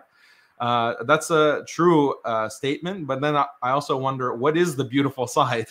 I don't even the beautiful side that they're showing is very disturbing to me. Fake. Yeah. So then and yeah, a lot of fakery as well and trickery as well. So the tip that I have is just be for the next generation is let's go back to the Quran. Let's teach, and the thing is that we have to teach using our own terminology, using our own value system. We should not adopt the language of the modern liberals. We should not adopt their language, because if you start adopting their language, then this will affect the way that you think about the issue, because what they want to present it as, they're a minority group, and you have different minority groups. You have religious minorities, racial minorities, ethnic minorities, and now you have a sexual minority. This is the way that the language that they use encapsulates or conveys this concept. But this is a dangerous concept, and it's a concept rejected by Islam. It's rejected by the Quran. They are not a minority. These are people who are engaging in a certain behavior, engaging in a certain action, engaging in a certain way of just accepting their shahawat, no matter what. We have to do whatever our shahwa tells us, whatever our whims and desires tell us. It's a spiritual problem. It's a moral problem. And so this is how the Quran is describing it. This is how the Prophet ﷺ and the Sunnah is describing it. We have to use the same description in the same language. And you'll see when I talk about it, I use the terms like Qawm Lut to describe modern day Qawm Lut. They're modern day Qawm Lut. We have to use the same vocabulary, the same al-fahisha. We have to use this term to describe what they're doing. And if you do that, inshallah, that goes a long way in counteracting the propaganda and the kind of biased language that are used to indoctrinate children and turn them into supporters of these kinds of lifestyles and behaviors, so-called. जज़ाकुमुल्लाह खैरन। मुख्तसरन मैं इसका तर्जुमा कर देता हूँ। सवाल आपके सामने शायद आ गया था, सागर भाई ने सवाल ये किया था कि ये प्रॉब्लम इस वक्त पूरी दुनिया में है, इंडिया में भी है, तो हम अपने बच्चों को इस प्रॉब्लम से, यानी LGBTQ की जो प्रॉब्लम है या जो मूवमेंट चल रहा है, उससे कैसे बचाएं। तो उसका जवाब एक चीज मैं कहना चाहूंगा, स्कूल एंड कॉलेज इसका रूट है, स्कूल एंड कॉलेज इंडिया किसके रूट है, राइट। तो उसका जो जवाब इन्होंने दिया है वो ये है कि हम अपने बच्चों को सबसे पहले तो कुरान करीम से जोड़ें, और वो इस तरीके से कि इस मौजू के ऊपर जो कुरान करीम की आयतें हैं, जब वो एक सर्टन एज में पहुंच जाएं तो उन आयतों की मुख्तसर तफसीर और तशरीह उनके सामने बयान करें, ताकि उनको मालूम हो कि कुरान करीम किस चीज को एड्रेस कर रहा है और कैसे कर रहा है। दूसरी बात यह है कि ये लोग अपने आप को एक अकलियत और एक माइनॉरिटी बनाकर पेश करते हैं, और ये कहते हैं कि जिस तरीके से एक मजहबी माइनॉरिटी अकलियत होती है, हम भी एक अकलियत हैं। ये तसव्वुर बुनियादी तौर पर बड़ा खतरनाक तसव्वुर है, और उसकी वजह यह है कि इन लोगों की जो असल चीज है वो ये है कि ये अपनी ख्वाहिश पर अमल करना चाहते हैं एक हराम तरीके से, और अपनी ख्वाहिश के ऊपर हराम तरीके से अमल करना, एक हराम का मतलब गैर फितरी तरीके से अमल करना, ये एक अखलाकी बीमारी हो सकती है, एक रूहानी बीमारी हो सकती है। तो अगर कुछ लोग किसी अखलाकी और रूहानी बीमारी में मुब्तला हों तो इस बुनियाद पर उनको माइनॉरिटी नहीं कहा जाएगा। तो उन्होंने अपने आप को लोगों की सिंपैथी लेने के लिए माइनॉरिटी तस्वुर कराया है, और लोगों ने उसको तस्लीम भी किया है, जो चीज़ गलत है। लिहाजा इन लोगों को सही अल्फाज और सही टर्मिनोलॉजी से मुखातब किया जाना चाहिए, बजाय इसके कि हम इनको माइनॉरिटी के, हम इनको कहें मॉडर्न डे कौम लूत। ये मॉडर्न डे लूत अलैहिस्सलाम की कौम है, या और इसी तरीके से लफ्ज़ फाहिशा का इस्तेमाल करें, क्योंकि फाहिशा का जो इस्तेमाल है खुद कुरान करीम ने इनकी हरकतों के लिए किया है। तो बच्चों को जब तक कि हम उनमें अवेयरनेस पैदा नहीं करेंगे, तो वो स्कूल से और कॉलेजों में जो वो कुछ सीखेंगे उसको वो नॉर्मल समझेंगे। बच्चों के अंदर अवेयरनेस पैदा करना, एक खास उम्र में जब वो पहुंच जाएं और इन चीजों को समझने लगें, ये बेइंतहा जरूरी है। Daniel, before I leave, I just want to say that I pray to Allah for you and your wife. Khalid made a 40-minute beautiful video, and there is not even a single point that I can disagree about the topic of females education. So please give my best wishes to your wife, and I take my leave. Jazakallah khair. Thank you so much. Okay. Muslim student.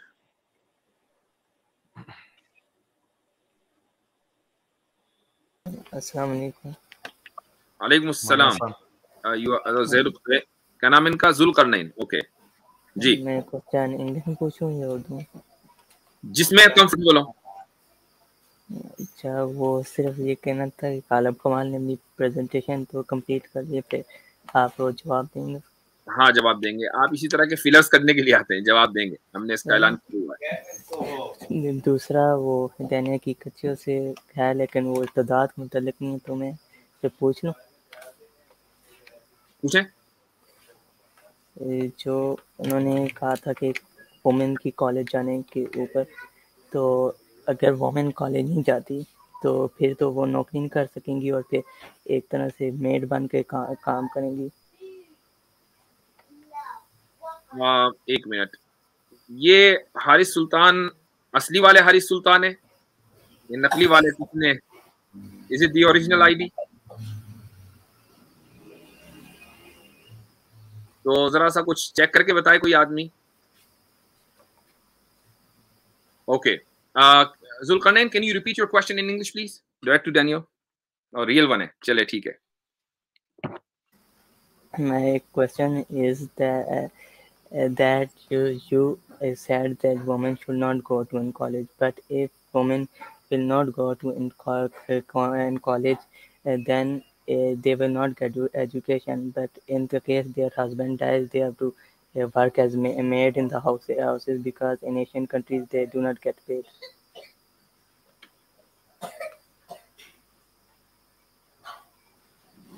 So you're saying that if the woman doesn't get educated, then if her husband dies, then she can't make any money and live? Yes. Well, I mean, this is something that Islam has addressed, because in Islam, the wife or the woman who doesn't have a husband is supposed to be supported by her father. And if her father has passed away, then she is supposed to be supported by her grandfather. And if her grandfather is not alive, she's supposed to be supported by her paternal uncle. So usually she will have one or two paternal uncles. If not, then the maternal side, or her brothers. So she always has male family members who are responsible for providing for her and her children. So this is something that is found in Islam. It's not found in the modern system. The modern system of secularism says that every individual has to work. No one is required to depend on anyone else. Everyone has to become a slave of the state, basically, work for a corporation to get money. If you, for some reason, become disabled, or you're a woman who, for some reason, is in a bad job with a bad manager, with a bad boss, a bad employer, he abuses you or he mistreats you, or female managers mistreat you, where are you going to go? You have to, so many people living in the modern world, women living in the modern world, they have to deal with all kinds of abusive or less than ideal employment situation. And they have no choice. Where are they going to go? Why doesn't anyone ask about this system? Why doesn't anyone interrogate or ask about this modern system of employment, where everyone is required to go and be part of this wage system and employment system? No one questions that, even though the kinds of horrors and the kinds of abuses, the kind of injustice that are endemic to that system are far greater than anything that we see in Islam and the system of Islam. So I find it very biased, and it's a product of being indoctrinated by a modern system, that we will ask, oh, well, what if the husband dies? Then she needs to have an education, otherwise she can't live. But no one asks, well, what if she is working at a minimum wage job and she has to wake up at 4 o'clock to commute to a job where she has to work for hours on standing up for strangers, mixing with all kinds of strangers who might abuse her or might mistreat her. And then she has to go to her second job because she needs 2 jobs to actually pay for rent in most parts of the world. You can't just have one minimum wage job. You need multiple jobs. She comes home at 10 at night or midnight and repeats it day after day after day. That kind of horror, that kind of dysfunctional destruction of a human life, we have no question about that. We have no analysis of that. We don't think that, oh, maybe there's something wrong with this system and this kind of path from schooling to college to employment. There's no question about that. But we have to ask, oh, well, what if the husband dies and she hasn't gotten an education? Where in fact, Islam has fully addressed that kind of situation. Islam rejects this idea that every person is an individual who has to support himself. No, there's a hierarchy, there's dependence, families. This is the value of family, the importance of family, is that people have to depend on others. Children have to depend on the father. Wives have to depend on their father. If they can't depend on the father, they have to depend on grandfather, uncles, brothers. This is a beautiful, comprehensive, holistic system that Islam offers. And the alternative that people, for some reason, are brainwashed into being attracted to is a modern nightmare, is a dysfunctional nightmare with massive human costs. But we don't question that, or many of us don't question that. We need to change that and start asking more real, hard-hitting questions of this modern alternative to Islam. जज़ाकुमुल्लाह खैरन। अच्छा, सबसे पहले मैं अपने तमाम ही देखने वालों से गुजारिश करूंगा, इस वक्त हमारी स्क्रीन पर हारिस सुल्तान साहब भी हैं, और मैं गुजारिश करूंगा कि अपने कमेंट्स में जो है ऐसी कोई बात न लिखें, वो हमारे मेहमान हैं और हम अपने मेहमानों की इज्जत करना जानते हैं और हम यही पैगाम देना चाहेंगे। हारिस सुल्तान साहब, thank you very much for joining us. Well, thank you very much, Yasir, on such a short notice. Hey, Daniel, how you doing? Hi, Haris. How's it going? I'm doing pretty good. I just had a lot to talk to you about, but I mean, the speech that you just gave, I mean, I don't know and how anyone can wrap their head around. But anyway, I just wanted to ask you about some of the questions that were left unanswered or unaddressed in that debate. I mean, you did end up having an 11-hour post-debate analysis, so you could actually clarify your points. And again, you know, we have you don't have a YouTube channel. Well, I do have a, but I didn't clarify your points. So I just have a question, brother Haris Sultan. So the purpose of this comment is that you want to have a post-debate analysis once again?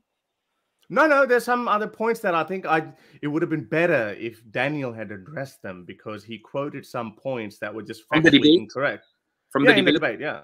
From the debate, yeah. For example, he said that, you know, women empowerment has led to this collapse of family system where we're not having enough babies anymore. And when I asked you, okay, not having enough babies, what is not enough babies? Is 11 billion, 10 billion a good enough number? You kind of dodged that question. You say you don't know, and fair enough. You don't know. I recall asking you if lower fertility... well, let me just respond to what you're saying, because you're misrepresenting what was actually said in the debate. Okay. Let's just see. Okay, let's just say. Yeah. The point in the debate was, is lower fertility a problem? That was one of many problems that I brought up. Lack of marriage, lack of stable families, the higher divorce rates. All of these are problems. Fertility was just one point. And you acknowledge, you agreed that, yeah, it's not good if the population can't replace itself. People will go extinct. And I asked well, what is a policy? What is a policy to actually increase the birth rate? And you said, oh, we just can bring in immigrants from other countries to, you know, supplant the population and make sure the population doesn't die out. That was your solution. That was one of the solutions I gave, but that wasn't my whole argument. I didn't say that, okay, with the world, how much population is the ideal number of population anyway. I did say that this is a capitalist argument, and as you say, it was only one of the arguments that lower fertility rate is one of the problems. Divorce rates, etc., might be many, but you actually centered your whole argument around fertility rate, and your main argument was that, okay, so let me steelman your position. You said that women empowerment, because we were talking about human rights versus Sharia, right? So you said that women empowerment is causing fertility rates to drop. Now, I made that point that it's not just human rights, women empowerment being the part of human rights. It's not just the human rights, it's also the economic prosperity. And you brought in that Botswana analogy, and I did give you that answer that, okay, well, Botswana, again, is still a third world country. I wouldn't want to live there, not because there's lack of human rights, even though there might be, but there's also, I'm not going to be making as much money that I would be making, let's say, in Australia or America or Canada. So that was my point. But you making that argument, that women empowerment being human rights, that has contributed towards falling fertility rate. But what kind of a system, now don't say that it's not the real Sharia, but what kind of a system is in Oman, Qatar, Saudi Arabia, and Kuwait? What kind of a system is it? What is it closer to? It's a capitalist liberal system. It's a liberal system with Sharia punishments. So the problem with some of these countries that you're listing, they're liberalizing. And as they're liberalizing and adopting Western notions of human rights and women's liberation, all of the problems that are infecting the Western world, the Western liberal world, are now spreading to those countries. And India is the same, Pakistan is the same, Bangladesh is the same, unfortunately. All of these trends, these liberal trends, as the level of liberalism goes up, the infertility rate or the fertility rate goes down, the divorce rate goes up, the dissatisfaction in marriage goes up. All of these problems come with liberalism and human rights. No, that's a very vague. What's vague about it? It's a vague answer because it still has Sharia punishments. It still has Sharia Sharia system. Yes, capitalist system, but Islam is not necessarily against capitalism. No, Islam is not just Sharia punishments. The Sharia is not just Sharia. The Sharia is not just Sharia punishments, hudud. The Sharia is a complete system that requires everything from having a khilafa, right, to having actual Islamic norms when it comes to economics, when it comes to societal structure, when it comes to education, when it comes to things like criminal punishments, all of and criminal penalties, not just hudud. All of this system is Islam. And many of these, there is no country in the world today, unfortunately, that implements this system. Even Afghanistan is not in that. You were very happy about Afghanistan last time because they had just come to power at that point. Stop gish galloping. One issue at a time. Just stop gish galloping. Yeah, we are talking about Sharia. Yeah. Yeah. So I'm telling you that there are no countries that completely implement this, and the fact that they're not, and they're instead liberalizing and adopting Western liberal institutions, that is what is causing similar problems to rise in the Muslim world. It can be a gradual thing. It's not all or nothing. Your logic seems to be, oh, is there hudud in this particular country? If so, then there shouldn't be any of these other problems that we find in the liberal world. That's like a very grade school, kindergarten way to think about it. It's not just black and white. There are gradations. So there's a no true Scotsman's fallacy, yeah? So no. So, and I agree with what's no true Scotsman fallacy? Okay, what's no true Scotsman's fallacy? Explain it. I'll tell you. Because there's no true Sharia country, yeah, that's the argument you're going to make, and you can't even point. That's not the no true Scotsman fallacy. You're not gonna hang on a second. You're not gonna point out a single country to me that you're gonna say, according to you, that would be a perfect Sharia system. So, in other words, it's just impossible to implement or how you view Sharia. Or whatever. Is there a perfect liberal state? Is there perfect? No, but we don't have that okay, so that's no true Scotsman fallacy. No, but we don't make that claim. No, I don't make the claim that there's a perfect Sharia state in the world today. Is there there has been in the past? Yes, Medina, the state of Medina, the state of Medina. Yes, yeah. Muhammad it didn't have lower than replacement fertility rates. So even Muhammad, they didn't have raising divorce rates. They didn't have this epidemic of depression and antidepressants. They didn't women's have subjugation, antidepressant because we recognize depression. That's why they didn't even recognize what depression was. Why do you think people are depressed? Why do you think the suicide rates are so high? Why do you think that? What are the sources of that? Because they're not praying. Is that what your answer? No, you give me an answer. Why are depression rates soaring? Because why is suicide soaring? Always they're not all, they're rising. I think we should stop this debate. We don't have that. You don't have the I think the best way is that if you had any question, either from the debate or any other question, you can ask, and that Daniel would be able to respond. But I think this platform is not suitable for the debate. We should organize another debate if you like. That's okay. Right. Okay. We should. I think we should, because Daniel has a habit of just quoting these so-called facts that are not supported by any evidence, and he just wishy-washy. You actually citations. Many citations in the actual debate. Do you even look up the site? Do you know how to look up a citation? I don't think it will solve the problem if you still use Google about the same debate you guys had. Of course, I Google. Yeah, it will not solve. You need to get over it, Harris. You need to get over it. Like, just take. I'm over it. I've had plenty of letters from people. It's in the past. It's in the past. I've had plenty of letters. This has been a great thing for me. That debate has been a great thing for me. I've had lots of letters from your Muslims who have become ex-Muslims now, so that's been a great thing. It's great being Mufti, I have a question. I do have a question. Yeah, I know. Well, we could see you're not that red today as you were that day. Mufti, I have you said, and I think I only joined when you were actually translating that in Urdu. I'm not sure whether Daniel said that or not. So I apologize if I think it was whatever I was saying. I was actually translating for what Daniel said. Okay. So in that case, Daniel said that it's inferiority complex of ex-Muslims that we are wondering why Muslims why are they not becoming more liberal? about in running the society. So I want to know, you could understand, one could have a view that is liberal or it's not liberal. One could have a more theological worldview, one could have a more liberal worldview, more secularist worldview. But where is the inferiority complex in that? So when the West was liberalizing, did they have inferiority complex of Christians?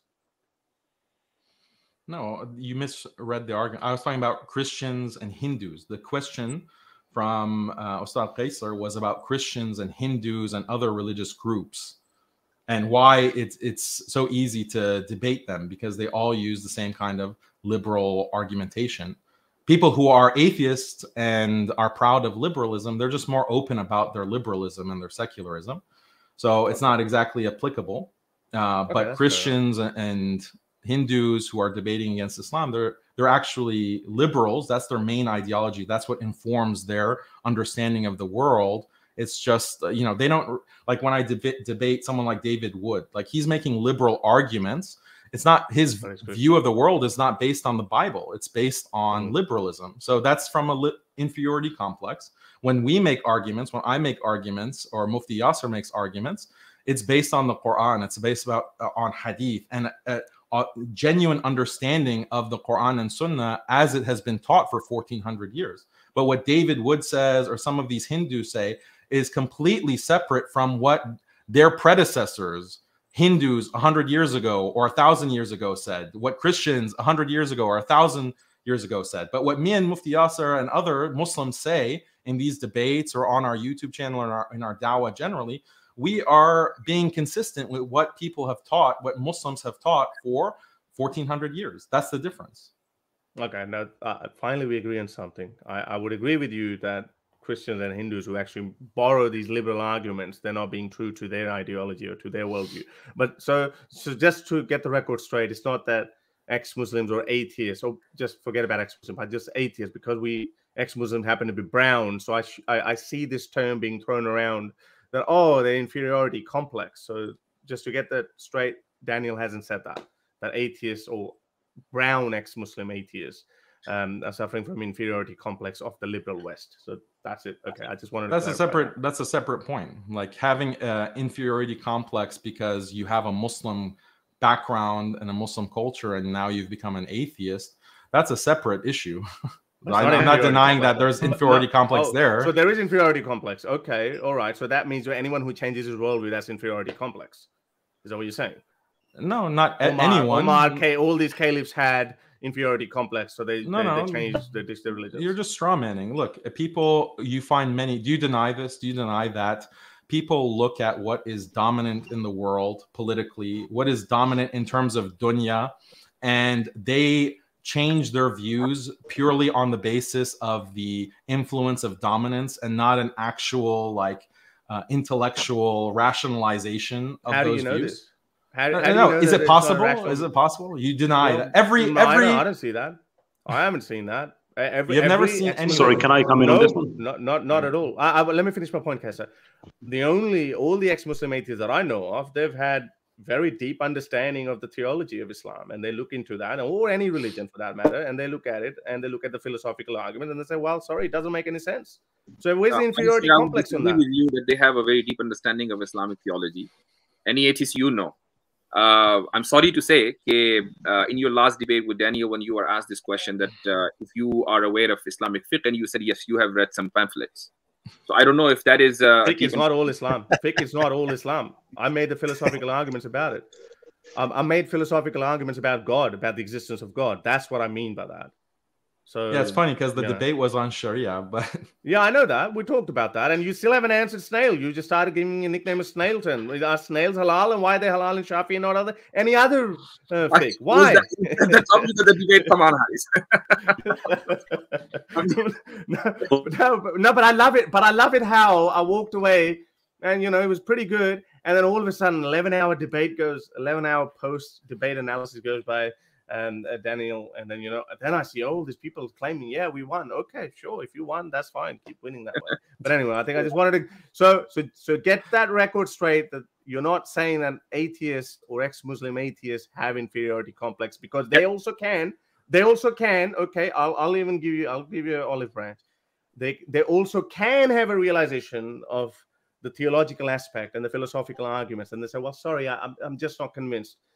I'm sorry, I'm not convinced. I'm saying it very humbly. Does that still mean I have inferiority complex? No, look, I don't talk to people like and say, oh, you're a murtad because you personally have an inferiority complex. Did I ever claim that about you, Har Sultan? No, or any specific person? That's one of the reasons that we see some people in Muslim countries becoming atheists. That's one of the reasons, this inferiority complex. Others are brainwashed by this dominant hegemonic system, and they think that they're being rational about certain things like women's rights or human rights and liberalism. They think that they're being rational, but they've been deluded. They haven't thought about it in a rational way. They've been indoctrinated, basically. And the whole point of the debate, the whole point of debate is to show these contradictions and to show exactly how deluded that thinking, that way of thinking is. And that's what I do, Mufti Yasir does in these kinds of debates, is to show the contradictions, that what you think is a rational system in this human rights, liberal, secular regime is not actually rational at all. It's the opposite of rationality. It's brainwashed indoctrination. That a person might be completely arrogant, not have an inferiority complex, but have a superiority complex and still be completely wrong and still be a fool. Like, there's no contradiction in that. But we can make that argument about anything. We can make that argument about anything. Someone's being religious. Kaisar bhai, you have a comment? Kaisar bhai, you there? Okay, looks like there is some problem with his internet. Okay, anything else, Hari Sultan? No, I think this is it. I just wanted to clarify that, and yeah, I just wanted to show you the fertility rates, but I guess how about chose this? the evasive answer. You chose the evasive answer. They're not the real Sharia countries. Tell me with fertility rates, how would you? So immigration, you don't see how silly that sounds. Like, how do we address population replacement? No, because we have uneven distribution of world's population, world's resources. So yeah, for the time being, we can use that. But this is why I asked you the question: 11 billion. But that's not a real solution, because because the people who are producing more children are not liberal. No, but right? They're Muslim countries that are producing the highest birth rates, and you want to immigrate. You want Western countries, liberal countries, to be dependent on Muslim countries that are still abiding by traditional Islamic family law, right? So your whole argument depends on certain people in the world following Sharia, following Islamic law. That's what is giving them the higher birth rates. Mufti, I need a whole minute to respond to this. This is what I mean by Daniel. We should have another debate. Let him make the point. Let him make the point. Right. Daniel makes these points without any evidence. Now he's saying that Muslim countries are making more babies. Like what? Countries like Pakistan, even or Bangladesh, United Arab Emirates, Kuwait, 2.08 birth rate, 1.85 in Qatar, 2.84 in Oman, and continuously following. It's falling down. Why that is because they're liberalizing because of economic prosperity. Why are you not willing to accept that? That's part of liberalism. Oh, so we shouldn't be liberalism. So why? Okay, so we shouldn't be rich then. The other point is, this is why I asked you a question. Daniel, listen to this one. Daniel, listen to this one. You might learn something. This point that we need to be able to keep growing our world's population. This is a capitalist argument as well. I am saying to you that we don't know in 30 years' time, when we have AI, we're not going to need enough people to keep the economies growing at the rate that we like to grow it to avoid inflation. We're not going to have that problem. So that's why this target of 8 or 9 billion people that we have, and it's going to top at 11 billion at the end of this century, and then it's going to, everyone says that it's going to keep going down after that. It's not necessarily a bad thing. You're making an argument that it's a bad thing. That's my argument. I'm saying it's not people going extinct. People going extinct. They're not going to go extinct. There would always be people making babies. Do you know what replacement levels are for fertility? One, like, do you know what? 1 at a time. 1 at a time. He doesn't understand like basic things. You know, I think you don't understand. If the fertility rate is below a certain amount, the population will go extinct. You don't think that's a problem?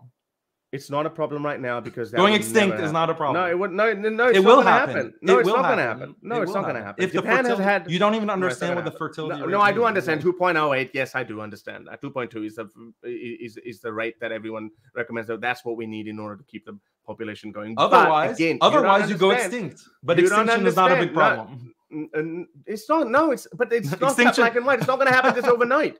It's not going to happen overnight. Why? You see, these are the kind of arguments that you make, and that's why everyone laughs at you afterwards. You just make these arguments, and you go like, "Oh, you start blowing your own trumpet afterwards." That, "Oh, you made some groundbreaking argument." I'm telling you, this is not. We don't know. 11 billion or 12 billion is the population that we need. Can we sustain 9 billion? Maybe not. We might be able to.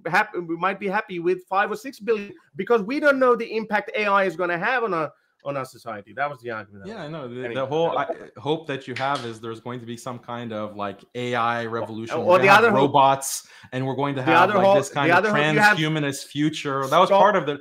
Stop interrupting me. I let you talk. Now you let me talk. Your whole vision of the future is this transhumanist, like we're gonna have metaverse babies and we don't have to worry about the fertility rate. The point is a very statistical, like this is what you mean when you say no one trusts your statistics. You acknowledge that the replacement level, like every woman needs to have at least 2 children in order for a population to sustain itself. And I'm pointing out how all of these countries are going below that, including certain Muslim countries that you mentioned. They're going below the fertility rate that is needed to sustain the population. When you go below that, the population over time, not overnight, over time will go extinct unless you have a policy to counteract that, to increase the fertility rate. And I ask you a very simple question. What policy can be implemented in order to take that below fertility rate over 2 children per woman? And your solution is nonsensical. Your solution is bring immigrants from countries that are Muslim. Again, you're straw manning now. You're misrepresenting what your solution was. Bring immigrants from these countries, and that is going to for now. Until what? Uneven distribution. Mufti, I have to respond to this. You're saying that if you interrupted me. You're done. You don't need to respond to anything because you didn't let me finish my point. You're worried about my response. You're worried about my response. Haqiqatjou. Dude, you are. Let me respond. The most ignorant person. Daniel, it's only words. It's so frustrating talking to someone who doesn't even know what you're talking about. Now you're gonna call me names. I'm gonna leave Yasir. I know this is his show. This is the only time when he's gonna shine. And fair enough, let him shine, let him bask in his own glory. It's actually my show, and I don't want to make this show a debate. There should be a separate time for debate. 30 seconds and I'm leaving.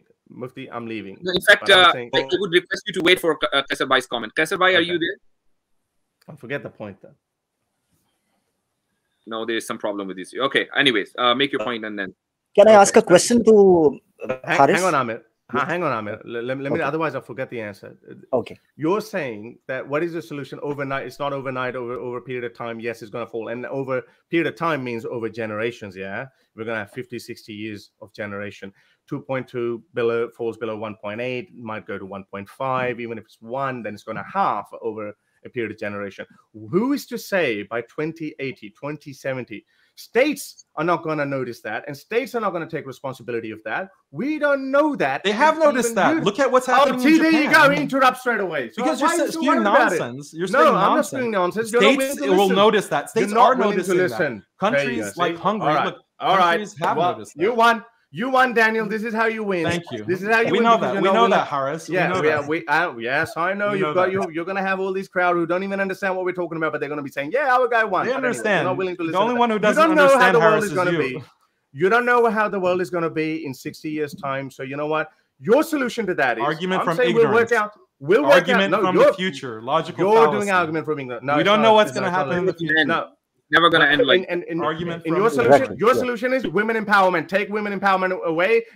Keep them at houses so they will become baby making machines. That's the audience decide now. Let the audience decide who won. If it was, I don't care. So I just would like to. I just would like to ask a question. Yes. Okay. I just would like to ask you, Haris, that what took you so long to join this channel? I mean, you used to send your students here, now you are here. I mean, is it chamma or what? I'm not Engineer Mirza, I don't have students. Is it chamma? People. I don't know what you mean by chama chama. Chama chama, the You used to Bollywood say that. song. It's your slang actually. Chama You chama. say No, I've chamma never said chamma chama aa rahi chama. hai, chamma chamma. Oh, Shama. Okay, okay. Like from Sharam. Okay, I thought you were talking about Bollywood chama chama. No, it's not that. You know, I'm not gonna just get involved anyway. I just saw Daniel and I thought, you know, Daniel is Okay, my that's favorite good. punching bag, so I I couldn't ignore really the appreciate you. opportunity. I really appreciate you. At least you got the ball I to couldn't let join go here. of the. That's really Yeah, appreciable. but with Mufti, I was hoping that we're gonna build this up, because when I first heard about Mufti, it was pretty rough. But I think ever since then, I think we've developed some sort of respect. Let's move the discourse forward. I don't know what you mean. At least I was pretty rough. Well, I know. Well, okay, let's not. I don't want to say it because, you know, that would just spoil the mood. But I really love to build this discourse, and I hope it will go in a positive direction. Why not? Absolutely, because you and I, we both know that atheism, be it right or wrong, whatever, but that is, we are somebody. We are gaining voice, and people would want to know this. People can benefit from it. You know, you can present arguments to the table, and that some Muslims who have their dwindling faith, thanks to listening to me, and better arguments that Daniel and Haqiqatjou can't present for. So maybe, you know, it'd be better for Mufti to come. But anyway, thank you very much. Thanks for giving me. Thank you for coming. I'm gonna go now. Thank you for coming. अच्छा मुफ्ती साहब, कैसर भाई की ना आवाज नहीं आ रही, उनके net के साथ थोड़ा इंटरप्शन चल रहा है. जी. Okay, Daniel, we have another special guest for you. Yes. Guess who? No, then I will begin with my, proper discussion. Yes. You haven't realized who that guest might be? No. Okay. I thought we were going to, just he talk follows about you wherever you go. One of your victims, I guess. Like, all these guys, mute him for a second. So let me just say something, guys. I thought that he was going to show up, but it's funny. Like, these guys are so psychologically troubled because they can't, the first opportunity that they get to come and talk to me, they jumped at it, quickly want to get a rematch on a debate. And I'm just over it. Like, okay, the debate happened. You think that you did a good job and you won. Okay, whatever. No, I think I've moved on. Like, I have other more interesting people to talk to and debate with. I don't need to rehash these arguments that clear, from what Haris said. He doesn't even understand the basic things. Like, what does lower than replacement level fertility rate means? He doesn't even understand about that issue. Let's not talk about that issue. He's gone now. Let's talk about Apus. I think he acknowledged already that you won the debate. Didn't he? Yes, Apus. Yeah, he did. Yeah. So, thank you for inviting. Thank you for having me. Thank you for letting me in. First of all, I find it a little bit hypocritical, to be very honest, on Daniel Haqiqatjou's part. I come here in good faith. I don't come here to insult anybody or to claim victory or anything. But having me muted and then making such a speech is kind of a sign of insecurity on his part, if you ask me. So we had an exchange in the past, a discussion. We both agreed during the live discussion that this is not a debate, and we both said, even he said after the debate, that we will reconsider having an actual debate in the future. Afterwards, he actually went on and said, "I won the debate." Okay, fine. You know what? I acknowledge it was an exchange that didn't really go as I thought it would go, because I just wanted to ask questions. I thought he would just give answers, but I didn't really manage it very well, and I think that I failed, in all honesty, in having a proper discussion and getting relevant answers out of him and responding to them as needed. So I think that was actually very good for him. I agree to that, and very bad for me and my purposes. I had no idea how to do those things. I was very new in doing those interviews. That said, we never had an actual debate. I never presented my actual arguments, my viewpoint, never argued for them or against yours in an open why did your thumbnail? So, why did the thumbnail of the video that you posted have you versus me? That's a very normal thing. Versus doesn't mean that we are doing an equal debate. It just means that we are presenting certain ideas. Why did you tweet? Why did you tweet? I acknowledge that I lost the debate. That was a satirical tweet. I also tweeted that everyone defeated me on the same day. You should have seen that. But okay, let's concede that too. Let me concede that too. Let's say I did a terrible job on that day, and it wasn't meant to be a debate. You acknowledged that it wasn't a debate. I acknowledged that it wasn't a debate. But maybe it was a debate, it turned into one, and I lost it. Let's acknowledge that, right? In the end, it was not something that I would have a debate on. I never have debates on those topics. I usually have debates in a moderated, fair environment, like modern day debate, which you are familiar with, on actually relevant topics where we push ideas against each other. On that day, I didn't have any ideas that I presented against you. I merely came up with little responses. So I think the whole point of that conversation was you made a video attacking me on certain things that I was saying about LGBT, and the whole point of coming was to talk about that and to argue with you about that. So you were proposing certain ideas. You were proposing certain positions that, you know, LGBT is perfectly normal. We should have freedom, and anything that Islam proposes on this topic is barbaric and wrong. That's your position. Yeah, I was doing exactly what I told you I would do. Maybe I went a little bit off track, but I said I would ask you questions to make you clarify your positions.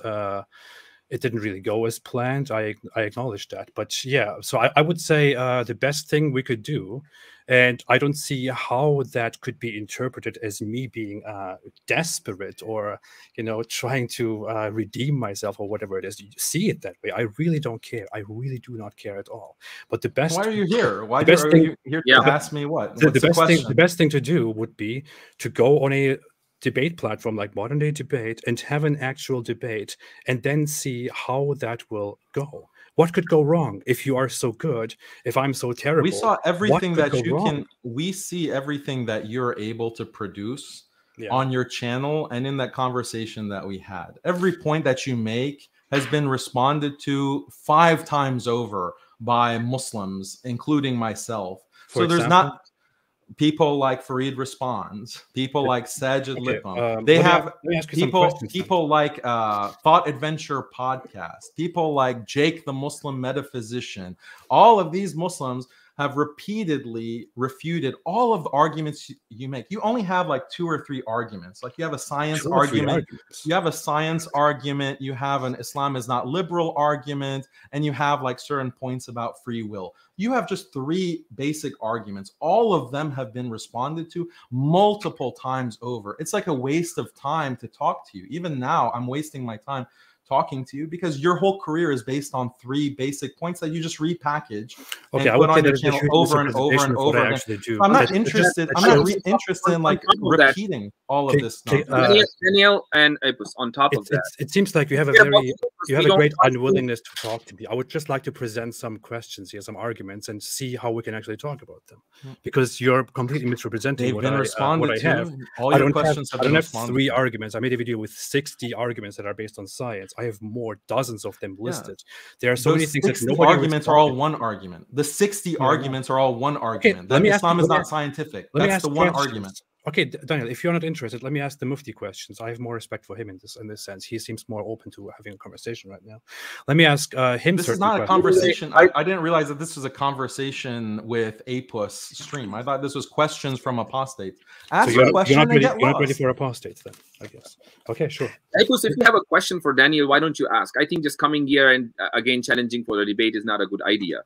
I mean, the thing is, you see the difference in conduct, right? I come here with all good faith and niceness, and in a diplomatic way. And here is the response. That's good. That's good. You presented your point. He presented his point. If you have any question for him, sure, yeah, I'll do that.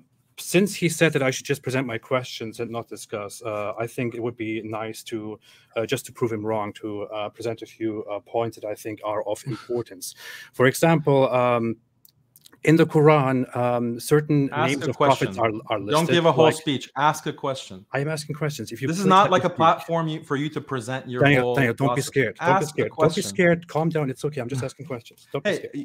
You're the one who had an anxiety attack on camera. Like, are you telling me not to be scared? I have an anxiety disorder, also a depression. Yeah, I know. I'm not making fun of it. I'm just saying you need to be careful. Yes, you did because of your disorder. You did make fun of your disorder. Now you're personally attacking me again. You have attacking me. Just let me speak.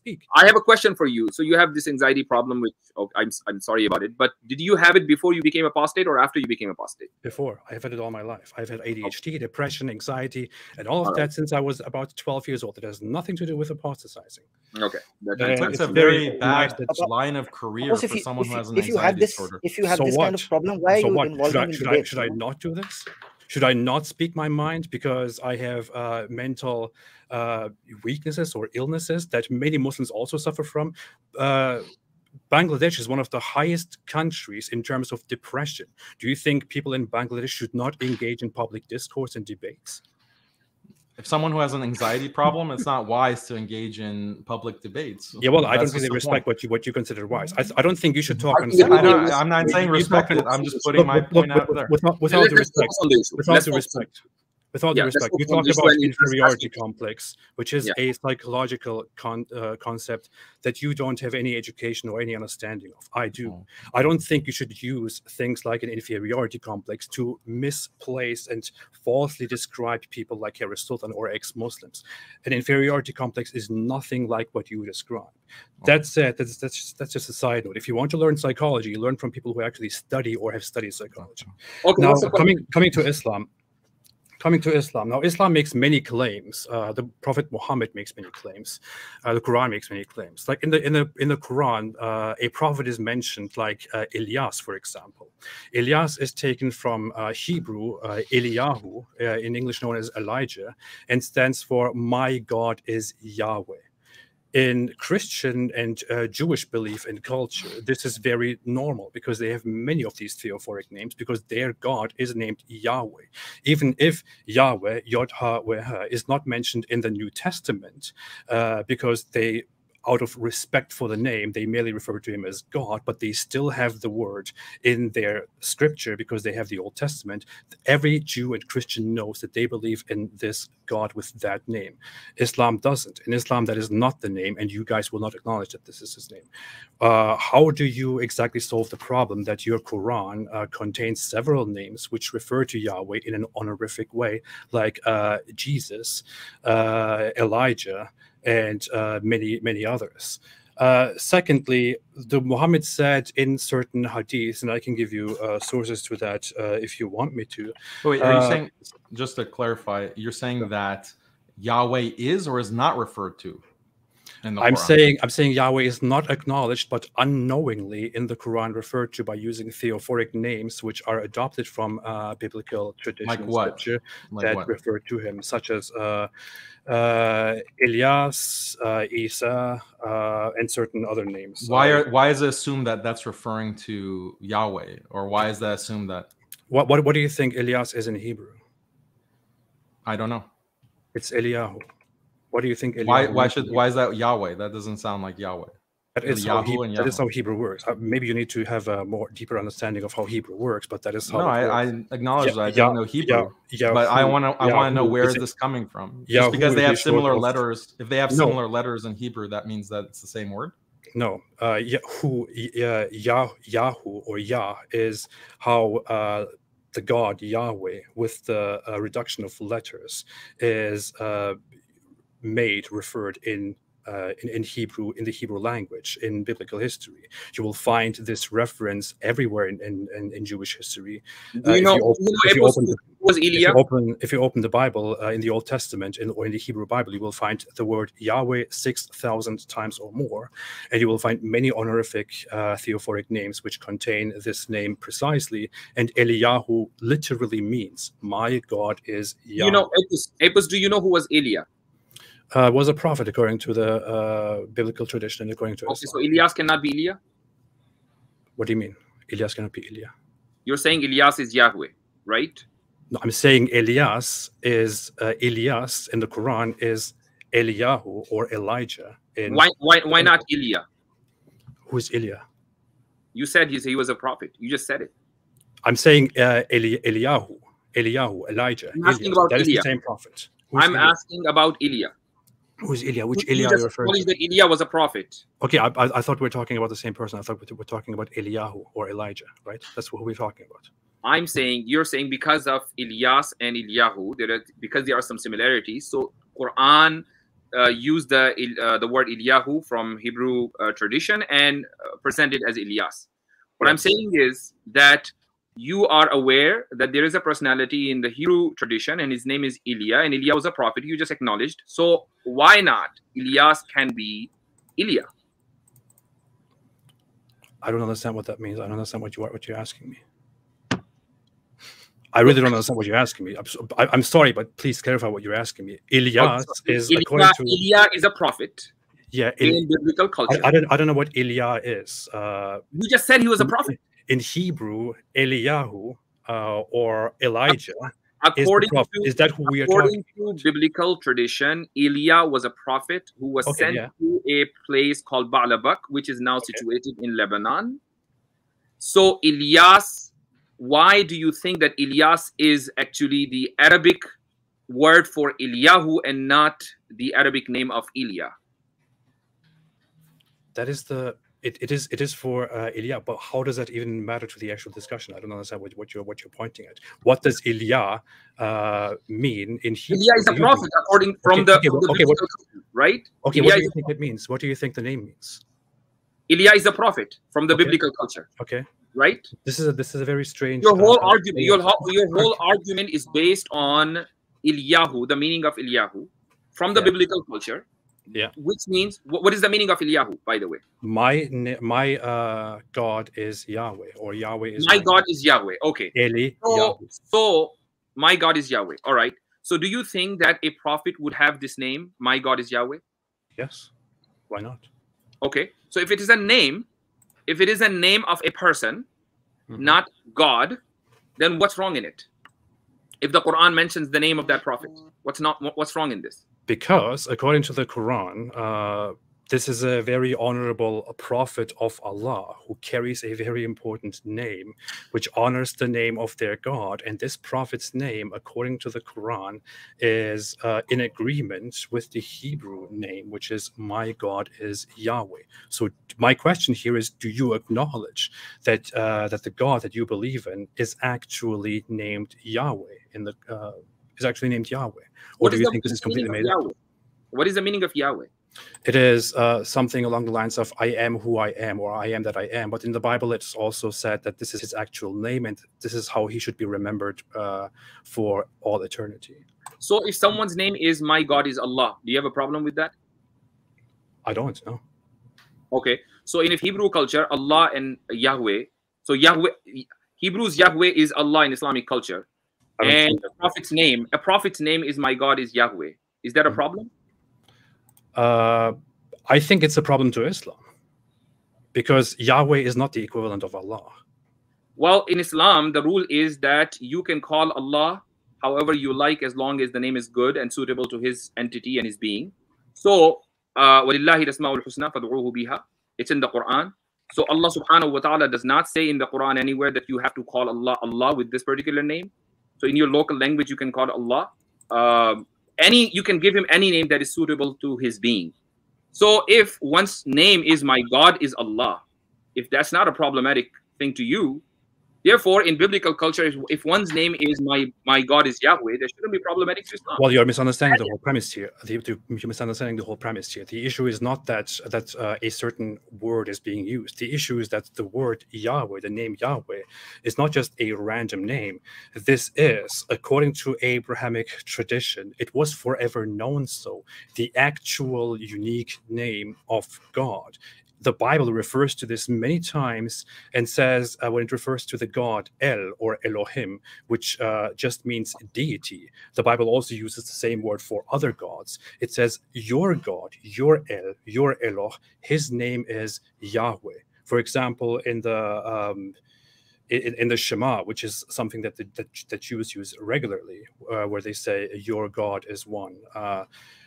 It says, your God Yahweh is one. Your God Yahweh. So your whole understanding is that Yahweh is different and Allah is different. These are two entities.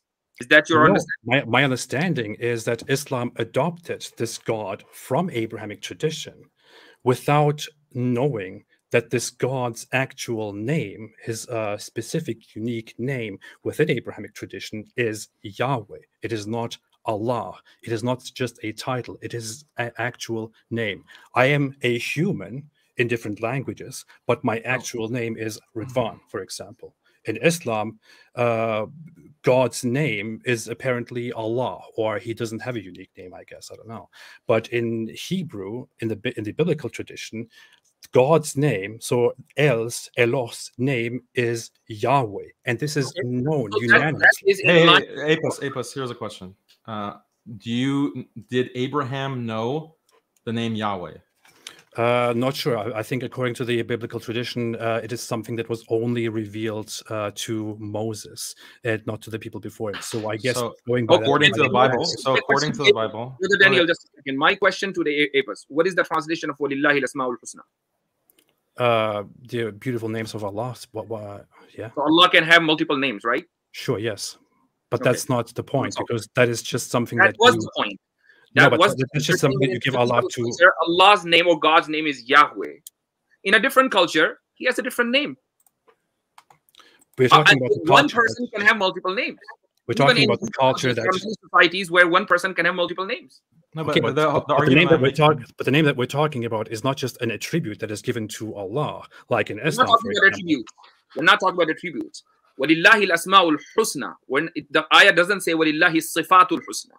Okay, I know. We're just the whole premise of your argument is mistaken, because you're saying your argument is basically that this is the name of God, Yahweh, in the Hebrew tradition, but it's not used in the Quran. It's not found in the Hadith. So this is like an ignorance on the part of Islam that they somehow missed the name Yahweh. But this argument is nonsensical, because even within the Hebrew Bible and within the Jewish tradition, they acknowledge that there are many prophets who did not know the name Yahweh. And if you go to Exodus, 6, verse 2 to 3, it says, God said to Moses, I am the Lord. I appeared to Abraham, to Isaac, and to Jacob as God Almighty. But my name, the Lord, I did not take myself fully known to them. I did not make myself fully known to them. So Moses got this name from God, according to the Hebrew Bible, of Yahweh. But Abraham, Isaac, and Jacob only knew God as El. Okay. El, like Allah. So according to the Hebrew Bible, there are many prophets major prophets, including Abraham himself, who did not know this particular name of God. And as Mufti Yasir said, there are many names of God. So how is this disqualifying for Islam? Sure, that's a good point, but you see the difference here, right? You see that the Bible here says, as you quoted, this is also what I go for example, in my argument, that the Bible says, this is my name. So in the Bible, the God says to Moses, this is my name. Before you, I did not reveal my name. I only made myself known as God, as the God, El Eloh. But to you, I now reveal my name, which is in English put as capital Lord, but it's actually Yahweh in the Hebrew text, or Yod-Ha-Weh-Ha. And by this name I shall be known forever. Isn't that what it says? The text says exactly that. I shall be known by this name forever, for all eternity. So in Exodus 3:15, it says from generation to generation. So this is the name specifically for Bani Israel, for the Israelites. So this is just there are many people who know God not by any Semitic name. They just know it by God, right? So how does that, why does that mean that everyone has to be using that particular name? This is a leap of logic on your part. How do you get that? How do you get that conclusion from? I don't think that's really what the text here says. This is an interpretation that I've never heard before, in all honesty. That's your interpretation. This is just something. No, this is your interpretation, that this is only for those people. This is not the case. What the Bible here says in the text is, this is how I shall be known from now on, generation for generation. It does not say anywhere that this is just for the Hebrew people. This is just God saying, this is my name, and I shall be known by this forever. So Torah, where do you get that this is just for the people? So Torah was for the entire mankind? It was, by the Jewish beliefs, meant to be for the people of Moses, according to. So from generation to generation means human generation, or the generation of Banu Israel, Israelites? It is very unspecific here. So God introduces himself. So the entire Torah is for the people of Banu Israel, but this particular verse is for everybody. No, you're conflating certain things here. It could be that the Torah is only meant to be followed word for word by Jews, but that does not mean that when God says, "This is my name, I shall be known like this forever," that is I shall be known forever by you. You will call me with this name. Because all the teachings of Torah were for the children of Banu Israel. Okay, you're just applying your interpretation. Applying a false logic here. When it says, "This is my name. This is how I shall be known forever," just because the Torah is a book whose rules are to be followed only by the Hebrew people, that does not mean that my name, I shall be known by this forever, is only a rule that applies to Hebrew people. So if I say I give you people a book of rules, by the way, this is my name, I shall be known by this forever, that does not mean that I shall be only be known by you. You're misinterpreting the verse. You're misinterpreting the verse, Ridwan, because you're saying that this is the name. Can you give me a specific verse? Exodus 3:15.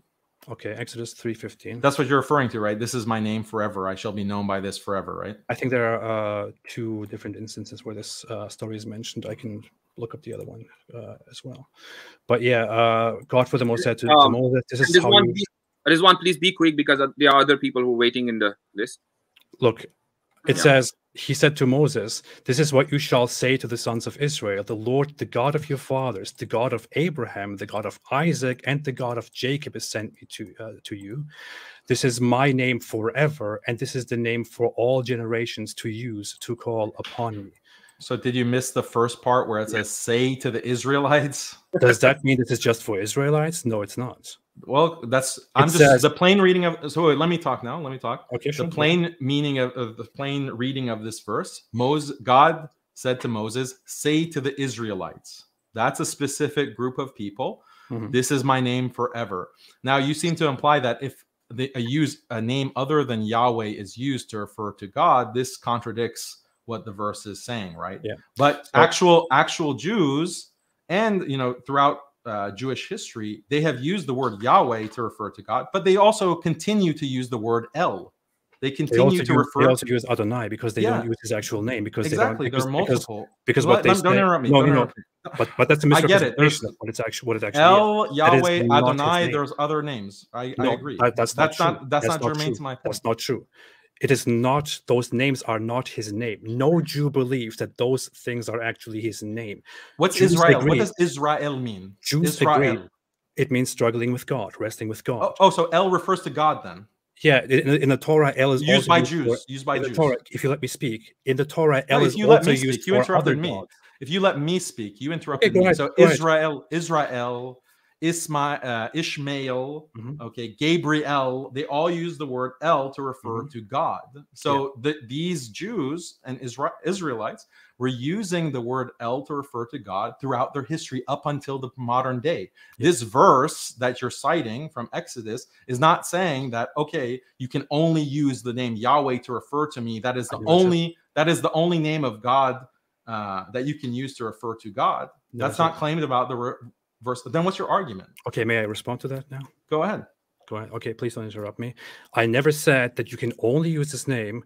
I never said there are multiple names. I never said any of those things. I also said very clearly, if you pay attention at the very beginning, that El means simply God or deity. This is known within Hebrew culture and is also used throughout the Bible to refer not only to the one God of Israel, but also to other people's gods. For example, it says they have made an El, an Eloh out of gold, for example. So it refers to other people's gods also as El or as Eloh. This simply means deity. Jews know for a fact that this is not the name of their God. What they do know is God has one unique name. You don't have to laugh about this. This is what every Jew knows. You can ask them. God has one unique name, which is holy. It is Yod HaWeha, also today known as Yahweh or Yehovah. This name is holy. This name shall not be frequently used. In order to avoid using this name, you can use titles, honorific titles like El, Eloh, God, or Adonai, Lord, or certain other titles which are not God's name. They are simply titles in order to refer to him in an honorific way. In the end, if you know a king named Mahmud, for example, but you refer to him as my lord or my king or my ruler or eminence, whatever it is, are those things his name? No, they are merely titles in order to refer to him in an honorific way. His name will still be Mahmud. It will not change. In the same way, according to the Abrahamic belief, to the biblical belief, God's name from the very beginning to the very end is Yahweh, and he makes himself known as God or as Lord and so on to different people. Just because some people did not refer to him as Yahweh, that does not mean his name is not Yahweh, because that would contradict with the very idea presented in multiple occasions here, which clearly say, where does the Bible I say, am Yahweh. Where does the Bible say that Yahweh is the only name of God? Yes.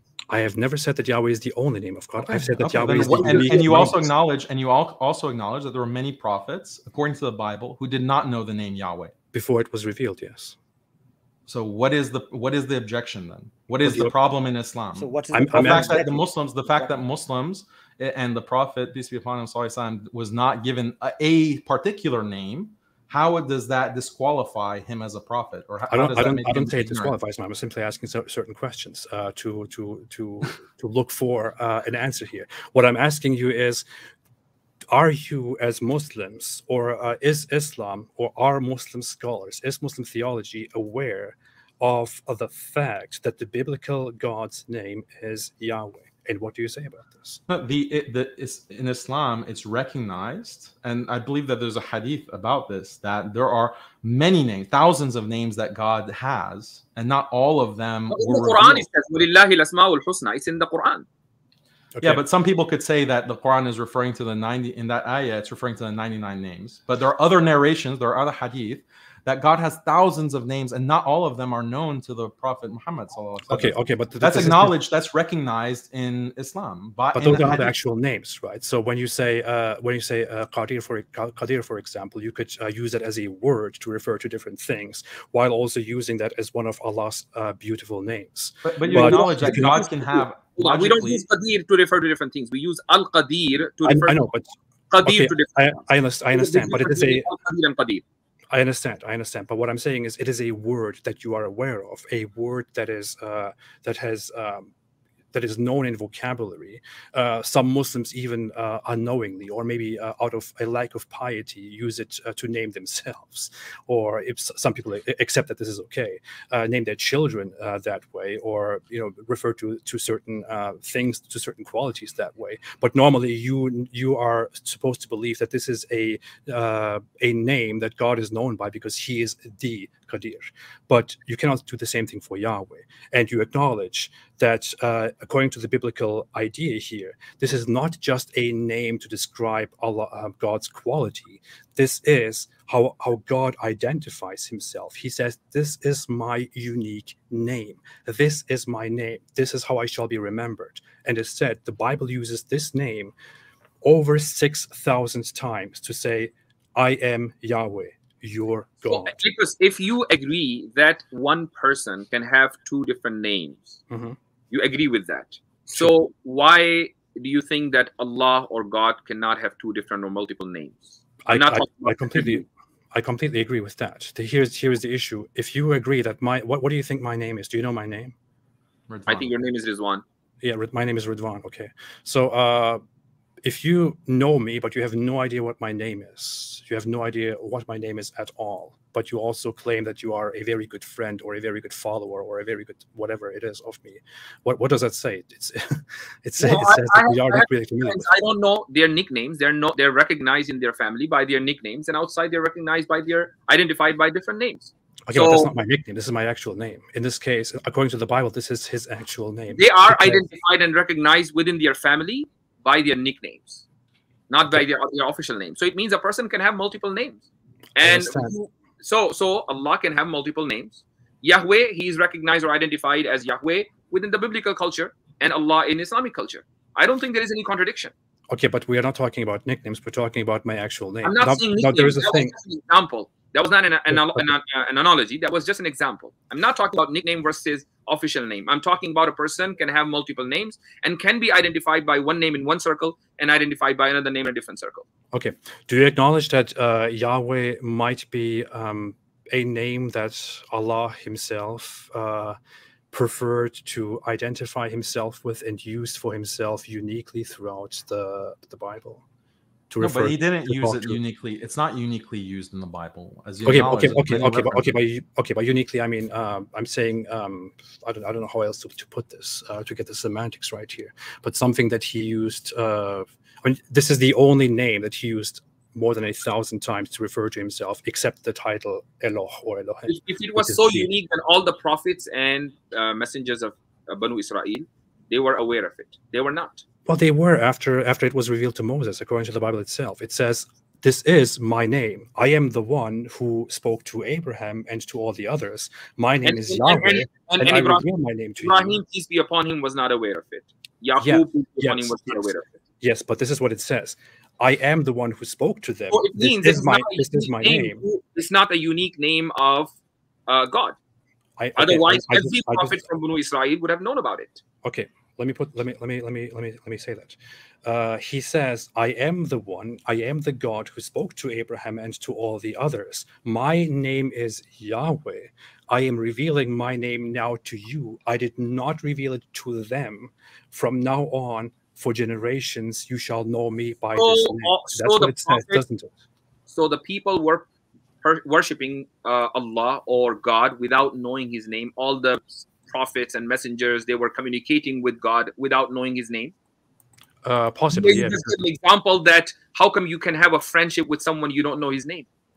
Well, I would say that the logic here is very clear. It says, "I am the one. I did not reveal it to them, yet I am revealing it to you, to Moses. From now on, you shall know me as that." There is no contradiction here. From now on, it doesn't mean before this, I was not known by this name. So all the prophets and before Moses, they were talking to me, they were communicating with me, I was communicating with them, and they did not recognize me with this unique name that, according to you, is unique. Sure. That means it's not a unique name. No. He speaks to Abraham and he says, "I am God. I am your God," right? And after a while, he doesn't reveal his name to them for some reason. I don't know why. Don't question me. He comes to Moses and says, "Because it was not unique." And says, It is unique. What do you mean?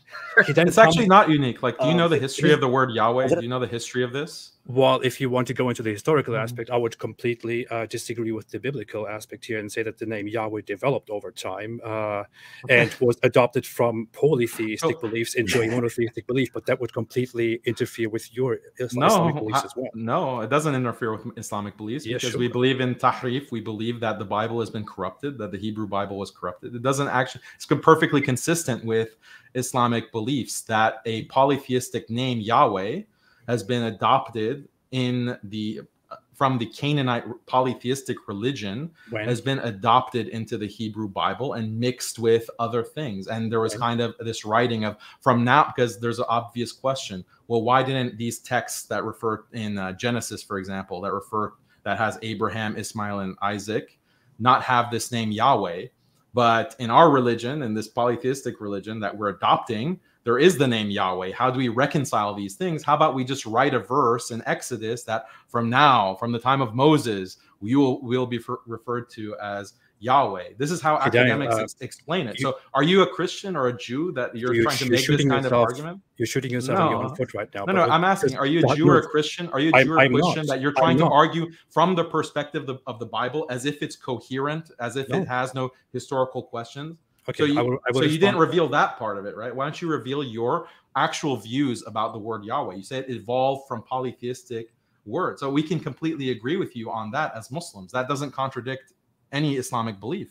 First off, I didn't say it evolved from polytheistic views. I said that there is a historical aspect and a perspective. But if you want to go by that hypothesis, Daniel, then that would be shooting yourself in the own foot, because according to that hypothesis, the entire God of the Israelites was a polytheistic God who was long ago, 1,000 years BC or before, adopted by the Israelites, by the Hebrew people, as their own unique God, because they wanted to be unique, and was then developed over time. Because the earliest manuscripts that we have go back and tell us about the name Yahweh, don't they? They go It doesn't thousands contradict of years Islam at all. Allah was also, the mushrikeen in Mecca, the Quraysh, also believed in Allah, the name Allah. They also worshipped Allah. So the fact that these ancient Canaanites and ancient Hebrews, ancient Israelites had the word El or Elohim, and they associated with other names and other gods, that doesn't show that the word El, or the God of the Israelites, was a creation of the polytheists. Okay, are you aware that many of the prophets mentioned in the? I just need to ask this question, clarification of that. Are you aware that many of the prophets mentioned in the Quran came after this supposed corruption that you think happened? Which corruption specifically? Which corruption well, specifically? You acknowledge the hypothesis that we need to stop it here. We need to end this discussion. This is getting very critical. There are other people waiting. There are other people waiting. 10 people behind you, and I think we cannot give the entire time. This was a very big blunder. Let's listen to this one last point. Okay. One last point. So Daniel just acknowledged the hypothesis that the Israelites probably corrupted their own beliefs and adopted Yahweh into their beliefs in Scripture some time ago. According to the hypothesis, this happened maybe around, I don't know, 1000 BC. I might be completely understating this. It might be much longer than that. But according to the Quran, there are certain prophets which, when we look at the timeline, came long after this supposed corruption happened. So the Israelites corrupted their own religion. They corrupted their own scripture. They adopted a false name for their polytheistic God named Yahweh. And after that, certain people came, just like Elijah, for example, who is mentioned in a very honorable way in the Quran. And those people are considered righteous people who led the Israelites, who led the Hebrews, and they are honored within the Quran.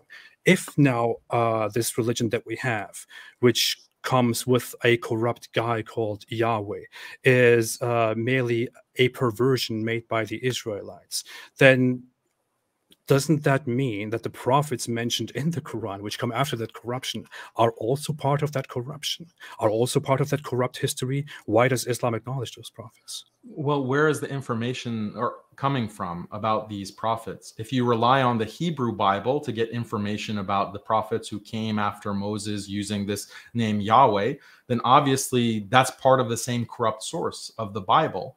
But the Quran, when the Quran speaks about the prophets who are coming after Moses, it is giving the true story, the actual story, that they are fighting against shirk, they're fighting against polytheism, and they're instituting and calling people to tawheed, to the oneness of God and monotheism.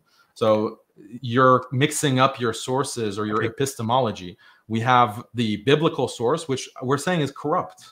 That's the Islamic position, that these texts have been corrupted, and they could be corrupted in a kind of consistent way. Like the corruption or the changes could be, inserted at many different points within the biblical narrative. None of that concerns Islamic epistemology and what we understand of the prophets and that history. Can I ask one clarifying question? Okay, all right, Abus, I think we should end this here. Can I ask one final clarifying question? We cannot drag this forever because there are other people waiting. I acknowledge. I will leave. I just want to ask one final question. Is it related? Is it a new topic, or are you going to ask? It's just about this. Just to clarify. Go ahead.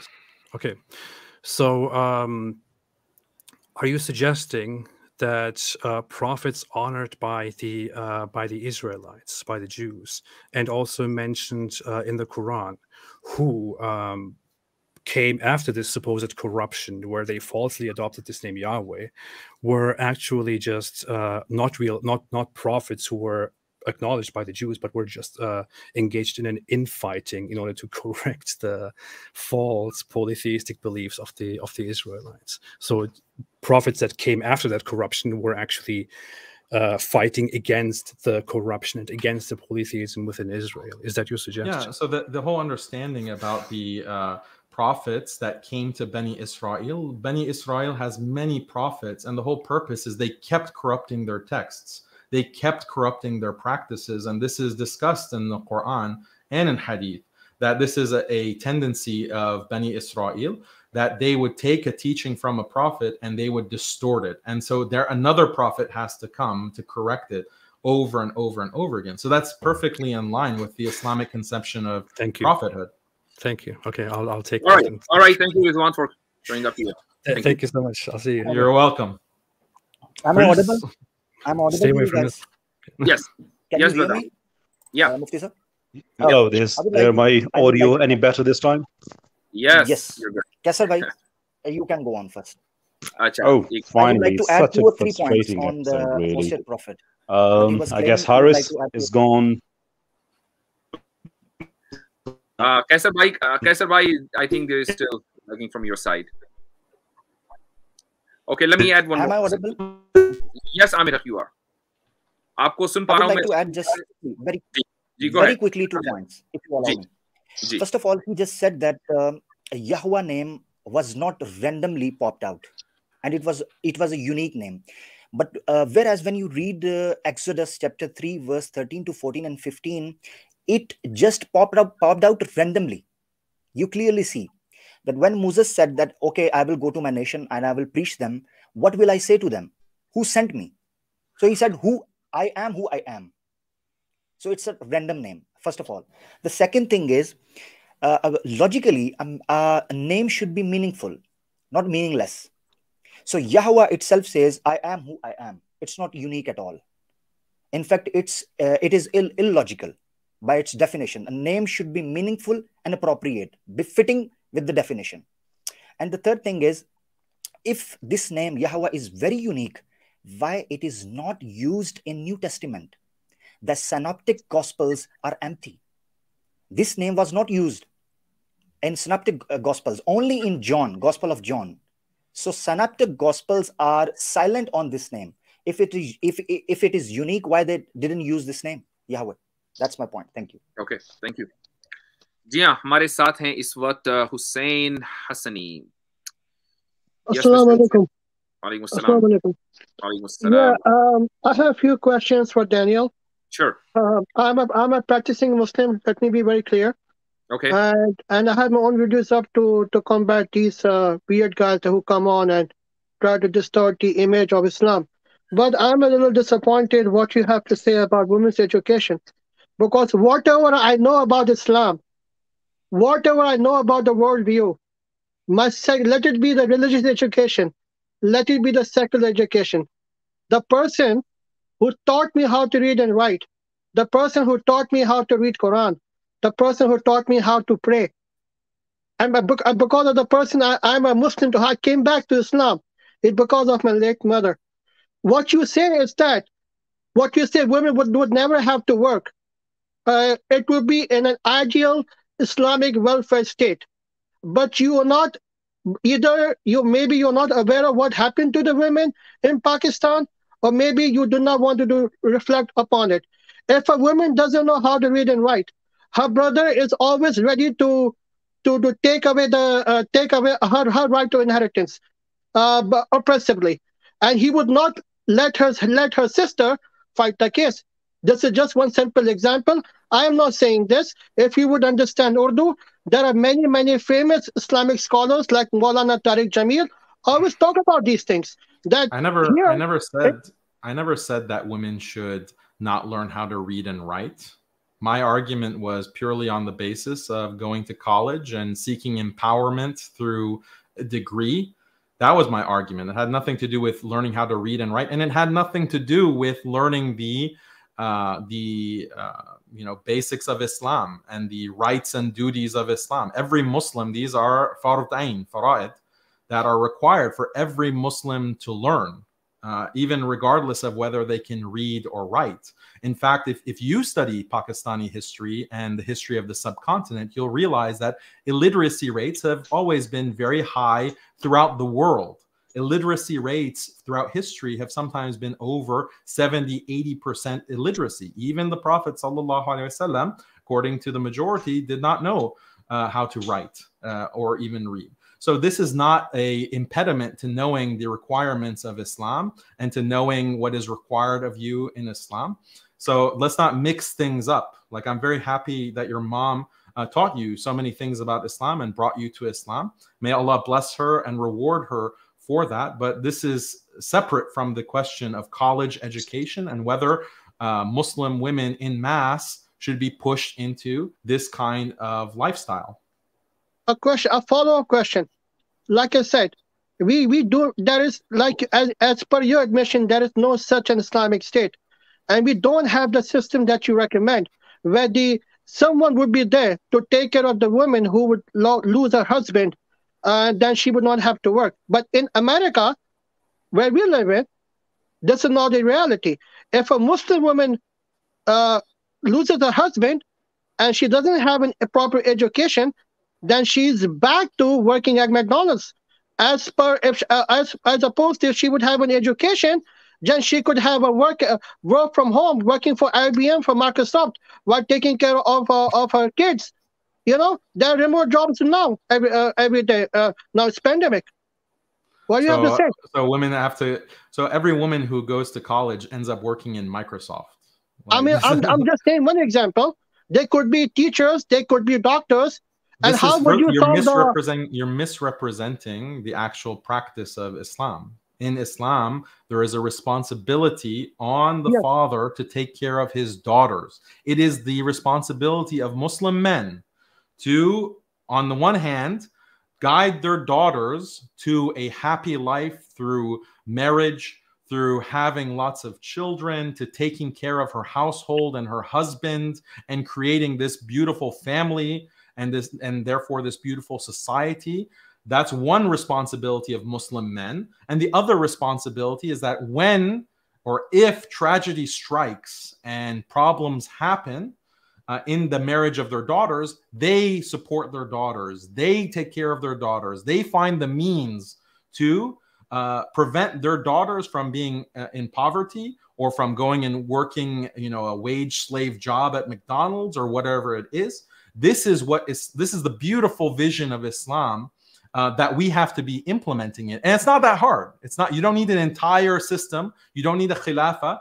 It's very easy. You and me in our personal lives, we can implement this very, very easily. And there are many Muslims that do implement it. It is only a very particular subsegment of the Muslim population that has been brainwashed into thinking that if we don't follow exactly this model of life, where we put men and women through co-ed education, they have to go into college and get this job and work in the corporate world and make a certain salary at Microsoft. If we don't do that, then we're a failure and we're going to be destitute and we're going to suffer and we're going to be in all kinds of pain. This is the dichotomy that is in your question that you were assuming. And I'm trying to point out to you and everyone who's listening that this is a sick way to think about the world. This is it's a dysfunctional way to think. So please reflect on why do you have the assumptions that you do about education and about how to live your life? Why do you have these assumptions? Interrogate those assumptions instead of attacking or criticizing an Islamic model of life. I'm not attacking Islamic model of life. I'm all for it. You miss it. I'm sorry if I didn't make myself clear. I'm all for it. But there is also a harsh reality where we live in, where, as you may have seen yourself I live in New York City, okay? I go around and meet people. I'm part of many volunteer groups. Not every Muslim family has a ideal Muslim family setup. Many Muslim families in New York City, I can speak for, are broken. So where women are totally helpless. Originally? So you moved to New York? I'm originally from Pakistan. When did you move to New York? I moved to New York in 1995. Okay, and so did your family move with you? Yes, my family moved with me. Your parents moved with you? We all moved together, yes.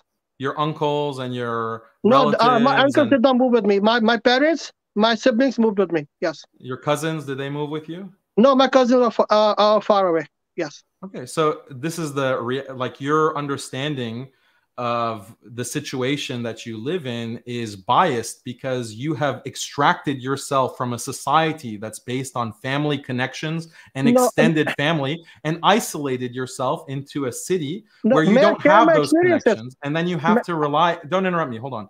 You have to rely on a welfare system. You have to rely on this kind of corporate liberal secular system, and you're wondering, oh, this is such a difficult problem. We have to, you know, mold ourselves according to what is the dominant system. But you have extracted yourself and put yourself from a traditional Islamic social situation into this secular liberal society, and now you have a tie on, you're clean shaven, and you're asking about right here. I had a tie on because I had to take a photo. I had a photo taken. Hold on, let's not be personal here. Let's not be personal here. I think. Okay, right here. Okay, now I have a follow-up question here, and I don't mean to disrespect you. I'm a practicing Muslim. I pray 5 times a day. Okay, I recite Quran every day. Okay, I despise these YouTuber Munafiqs like Haris Sultan, Apostate Prophet. Okay, I'm all in for what you're suggesting, but I have done social work here, and I've come to realize that many Muslim sisters are being abandoned by their own Pakistani families. And many of these Muslim sisters don't even know how to bank account because they were too reliant on their husbands. I have one example here. I came to know the case of a sister. She moved here. Hussain साहब, just a second, मैं उर्दू में आपसे कहना चाहूंगा, क्योंकि हमारे बहुत सारे ऑडियंस बहुत देर से उनके कान भी पक गए हैं इंग्लिश से, तो देखिए जो पॉइंट है वो ये है कि डैनियल हकीकतजू ये नहीं कह रहे हैं कि एजुकेशन बुरी चीज है। उन्होंने एजुकेशन को कंडेम नहीं किया है। वो ये कह रहे हैं कि एक इस्लामिक सोसाइटी में फैमिली का जो रिस्पॉन्सिबिलिटी और जो रोल होता है वो बहुत ज्यादा इंपॉर्टेंट होता है, और फैमिली दरअसल औरतों को, जो खवातीन हैं, वो उनको दरअसल सपोर्ट, ये उनकी जिम्मेदारी है, फैमिली की जिम्मेदारी है, मर्दों की जिम्मेदारी है, चूंकि एक हायरार्की सिस्टम है इस्लाम में। अब अगर कोई आदमी, मसलन आप ऐसी एग्जांपल देंगे किसी सोसाइटी की जो ऑलरेडी बहुत ज्यादा करप्ट सोसाइटी है, जिसमें मैं और आप रहते हैं, जिसमें फैमिली सिस्टम मुकम्मल तौर से ब्रोकन है, वहां पर अगर कोई औरत जिसकी फैमिली, जिसकी जिम्मेदारी, जिसके बाप की, भाई की, बेटे की जिम्मेदारी थी, जिसके शौहर की जिम्मेदारी थी कि वो उसकी देखरेख करती, लेकिन उसकी देखरेख नहीं की, तो अब वो औरत खाएगी कहां से? तो ऑब्वियसली अगर उसके पास तालीम का जेवर होगा तो वो तालीम को इस्तेमाल करेगी। लेकिन हम यहाँ पर जो इंडिविजुअल सिचुएशंस हैं उनको डिस्कस करने नहीं बैठे, बल्कि एक होलिस्टिक जो सिचुएशन, जो आइडियल सिस्टम है वो क्या होना चाहिए, उस ताल्लुक से बात कर रहे हैं। तो आपने जो है इसको थोड़ा सा मिक्स कर दिया है। डैनियल हकीकतजू एक आइडियल सोसाइटी की बात कर रहे हैं, आप बात कर रहे हैं एक ब्रोकन फैमिली की, एक ब्रोकन सिस्टम में जो रहती है। मैं जो डैनियल साहब जो कह रहे हैं वो मेरे छोटे भाई की तरह ही, मैं उम्र में इनसे बड़ा हूँ, और आप भी मेरी उम्र की होंगे, तो आप मेरे भी भाई हैं। मैं इनसे बिल्कुल मुझे एग्री नहीं कर रहा। आइडियल सोसाइटी में तो औरत को कोई काम करना ही नहीं चाहिए, मगर यहाँ पे बहुत सारे केसेस मैंने न्यूयॉर्क में देखे हैं कि जहाँ पे इनके हस्बैंड से और हुसैन साहब, मैं भी अमेरिका में रहता हूँ। आई मीन हम इस स्क्रीन पर 4 लोग हैं, हम में से 3 अमेरिका में रहते हैं इस वक्त, राइट? जी हाँ। आप और मैं, हम, and I think Daniel is also on the same page, हम इस चीज को समझते हैं कि यहाँ पर हम अपनी बच्चियों को तालीम इसलिए दिलाते हैं, अक्सर, मैं सबकी बात नहीं कर रहा हूँ, अक्सर की बात कर रहा हूँ, कि भाई कल को आपको जॉब करनी है। तो जो इस्लाम का जो बुनियादी नजरिया है कि औरत को दरअसल मर्द औरत को सपोर्ट करेगा, चाहे बाप के रूप में, चाहे भाई के रूप में, चाहे बेटे के या हस्बैंड के रूप में, ये हम अब उस सिस्टम को अपने जहनों से निकाल चुके हैं। और हम एक औरत को तालीम इसलिए दिलाते हैं कि कल को उसको कॉर्पोरेट वर्ल्ड में जाना है, माइक्रोसॉफ्ट की जॉब करनी है, गूगल पर जॉब करनी है, आईटी प्रोफेशनल बनना है, ताकि घर में 2 सैलरीज आए। जब 2 सैलरीज आएंगी तो हम एक बड़ा मकान अफोर्ड कर सकेंगे। तो ये ऑलरेडी अंडरस्टूड है, उस चीज को असल में एड्रेस किया जा रहा है। तो हाँ, मेरा सवाल ये बनता है कि अमेरिका में इतनी महंगाई है कि एक आदमी $1,00,000 भी साल के बनाए, न्यूयॉर्क जैसे शहर में अफोर्ड नहीं कर सकता। तो ऐसे में एक सैलरी पे घर पे गुजारा कैसे हो? फिर मेरे घर का गुजारा एक सैलरी पर होता है, और आई थिंक डैनियल हकीकतजू के घर का गुजारा भी एक ही सैलरी पर होता है। अल्लाह पर आपका खास रहम है, क्योंकि अल्लाह ने आपके रिज़्क़ में बरकत डाली है, तो इतना अच्छा काम कर रहे हैं। तो चूंकि हमने अल्लाह के ऊपर तवक्कुल किया, उसने बरकत डाली। जब हम 2 जॉब्स के पीछे पड़ेंगे तो इसका मतलब ये है कि हमने तवक्कुल खत्म कर दिया अल्लाह के ऊपर, तो बरकत कहां से होगी? ये बात तो ठीक है आपकी। अच्छा, एक आखिरी सवाल है। देखें, मैंने कुरान में 3 या 4 दफा मैं पढ़ चुका हूँ तर्जुमे के साथ। अब मुझे कुरान, मुझे अरबी के साथ सीखना है। क्या आप मुझे कोई प्राइवेट में मुझे किसी ऐसे आलिम का नाम बता सकते हैं जो कुरान मुझे अरबी में सिखा सके सही तरीके से? आप मुझसे राब्ता कर लें। मेरा ईमेल है askmuftiynw@gmail.com। एक मिनट मैं लिख लूँ ना, एक मिनट पेन ले आऊँ, एक मिनट। ठीक है। क्योंकि मैं जो हूँ ना, मैं स्काइप पे ऑनलाइन एजुकेशन नहीं चाहता। मैं किसी आलिम को मैं शैडो करना चाहता हूँ, 5 साल 6 साल। ठीक है। Ask Mufti YNW। Ask Mufti YM like Mary? जी, no, YN, N as Nancy, YNW@gmail.com। YNW@gmail.com. So ask Mufti YNW@gmail.com. ठीक है, चलें, शुक्रिया बहुत बताने का। ठीक है, thank you very much, thank you. Oh, okay, I just also want to tell the brother, sorry, I didn't mean to be so aggressive with Hussein, brother Hussein. So I need to learn good manners from Mufti Yasir, mashallah. I really scared how brother Daniel is undressing people, like intellectually and physically. Okay, you are stoic. Yes, stoic. जी, अस्सलाम वालेकुम मुफ्ती साहब, क्या हाल चाल? अल्हम्दुलिल्लाह। वाकई इतनी अंग्रेजी सुन के तो लोग वाकई थक गए होंगे, थोड़ी सी उर्दू में भी बात करनी चाहिए। लेकिन मैं क्वेश्चंस अपने अंग्रेजी में ही पोज करूंगा क्योंकि आपके क्वेश्चंस हैं वो डैनियल के लिए इंशाल्लाह। जी जी हमसे बात होती रहती है। जी बिल्कुल बिल्कुल बिल्कुल। So my question, Daniel, my question to you is that in your view or in your knowledge, is homosexuality a naturally occurring phenomenon that is also seen in other mammalian species, or is it solely seen in humans and it's a product of Western or rather liberal indoctrination? That's my first question, and then I have a follow-up question once you answer. Yeah, so if you mean, is it natural in the sense that people are born in this way? No, I do not think it is natural. There's no evidence that it is natural. The practices of animal species doesn't mean that something is natural necessarily, because there are many behaviors that different mammals can engage in that it can be because of the environment, or it can be because of other factors that affect them in their environment, and then they engage in behaviors that are not technically natural, right? So in certain, if there's a certain amount of environmental distress, for example, mammals and even reptiles can eat their own babies, can eat their own young and offspring. Is this natural? Well, it's natural in the sense that it's an animal that's doing it, but it's not natural in the sense that these animals they just automatically will eat their own children. No, it's a environmental stimulus that causes them to behave in that kind of way. So I think we need some nuance in how we define the word natural.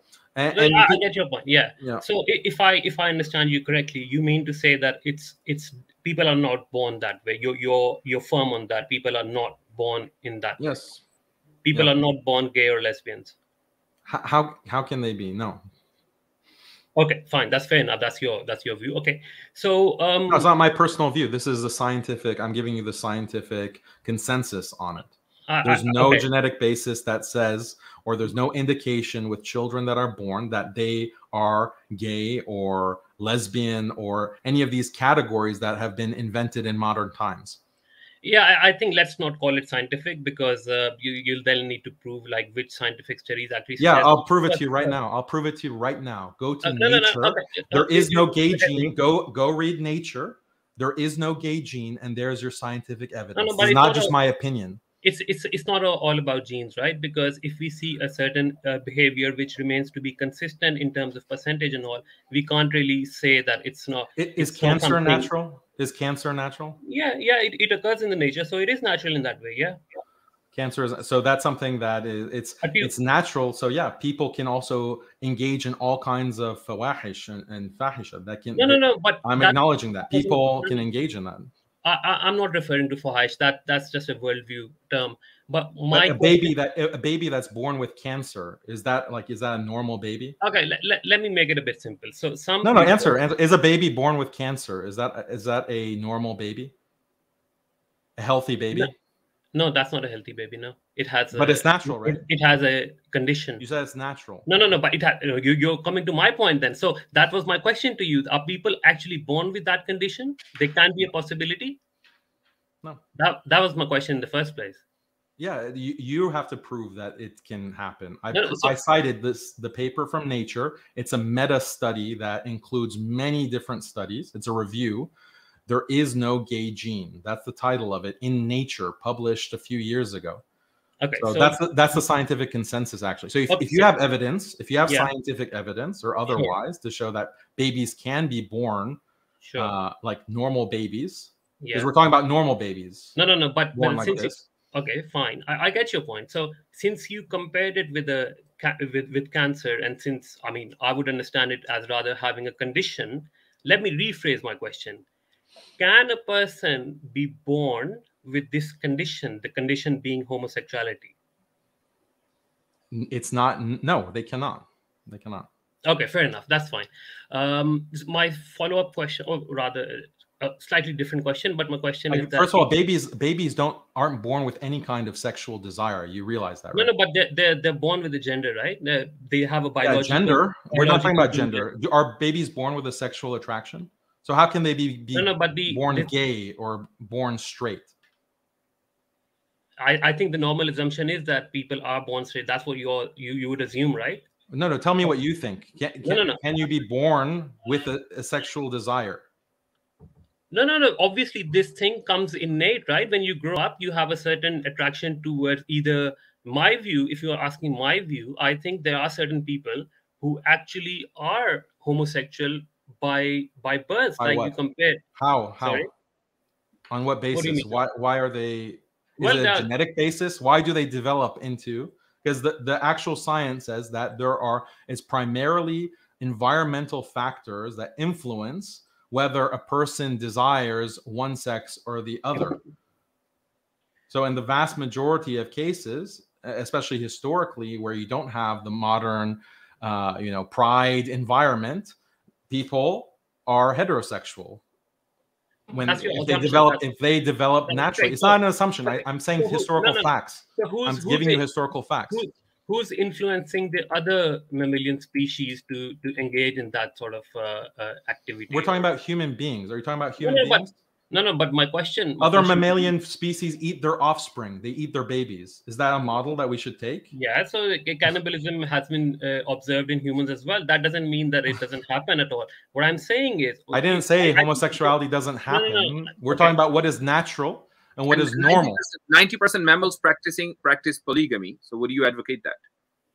It's not about advocating. My question simply was: is it something that occurs naturally? Are people actually born that way, or they are? What you're doing is It's not in. Okay. Please. When you say natural, this is your trick. You're using the word natural in two different ways. Natural. If you're just asking if there are gay people or there are people who have homosexual desires, then yes, obviously there are people like that. But when you use the word natural, you're putting a normative. You're making it seem like this is the way that they are normal, healthy, developed individuals have this kind of desire. And that's what I'm denying. And this is also what the science denies. I'll give you my definition, since you have an objection to my usage of natural. I'll give you my definition of what I mean with that. What I mean is or can a person be born that way? So a person can be born with cancer, right? A child can be born with cancer. We agree on that. And that's a condition. Yes, we agree on that up to that part. What you're saying is, if I understand you correctly, that a child cannot be born as a gay. So when he grows up, he cannot be a gay naturally, in the sense that he is just that way. He's wired that way. And by the way, just on a side note, there is literally no scientific consensus on that.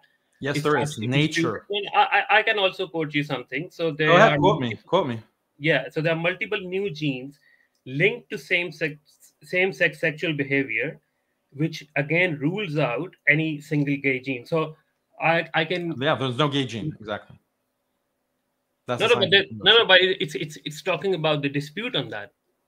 Yeah, so anything can be linked to any gene. The fact that I like the color blue, that's my personal preference. that can be linked to a gene. But does that mean that that gene is causing me to like the color blue or like the color green?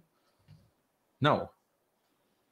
No, but So you can link any behavior. So in the study that you're citing in Nature, yeah, you can link homosexual behavior to a group of genes. Actually, it's not one gene; it's many genes that are linked. But are the genes causing this kind of preference, this homosexual preference? And their conclusion is no. It's mainly environment. Yeah, I'm going to say environment that is causing this. Just like a person can have propensity to have certain kinds of cancer, like someone might be more predisposed to having brain cancer.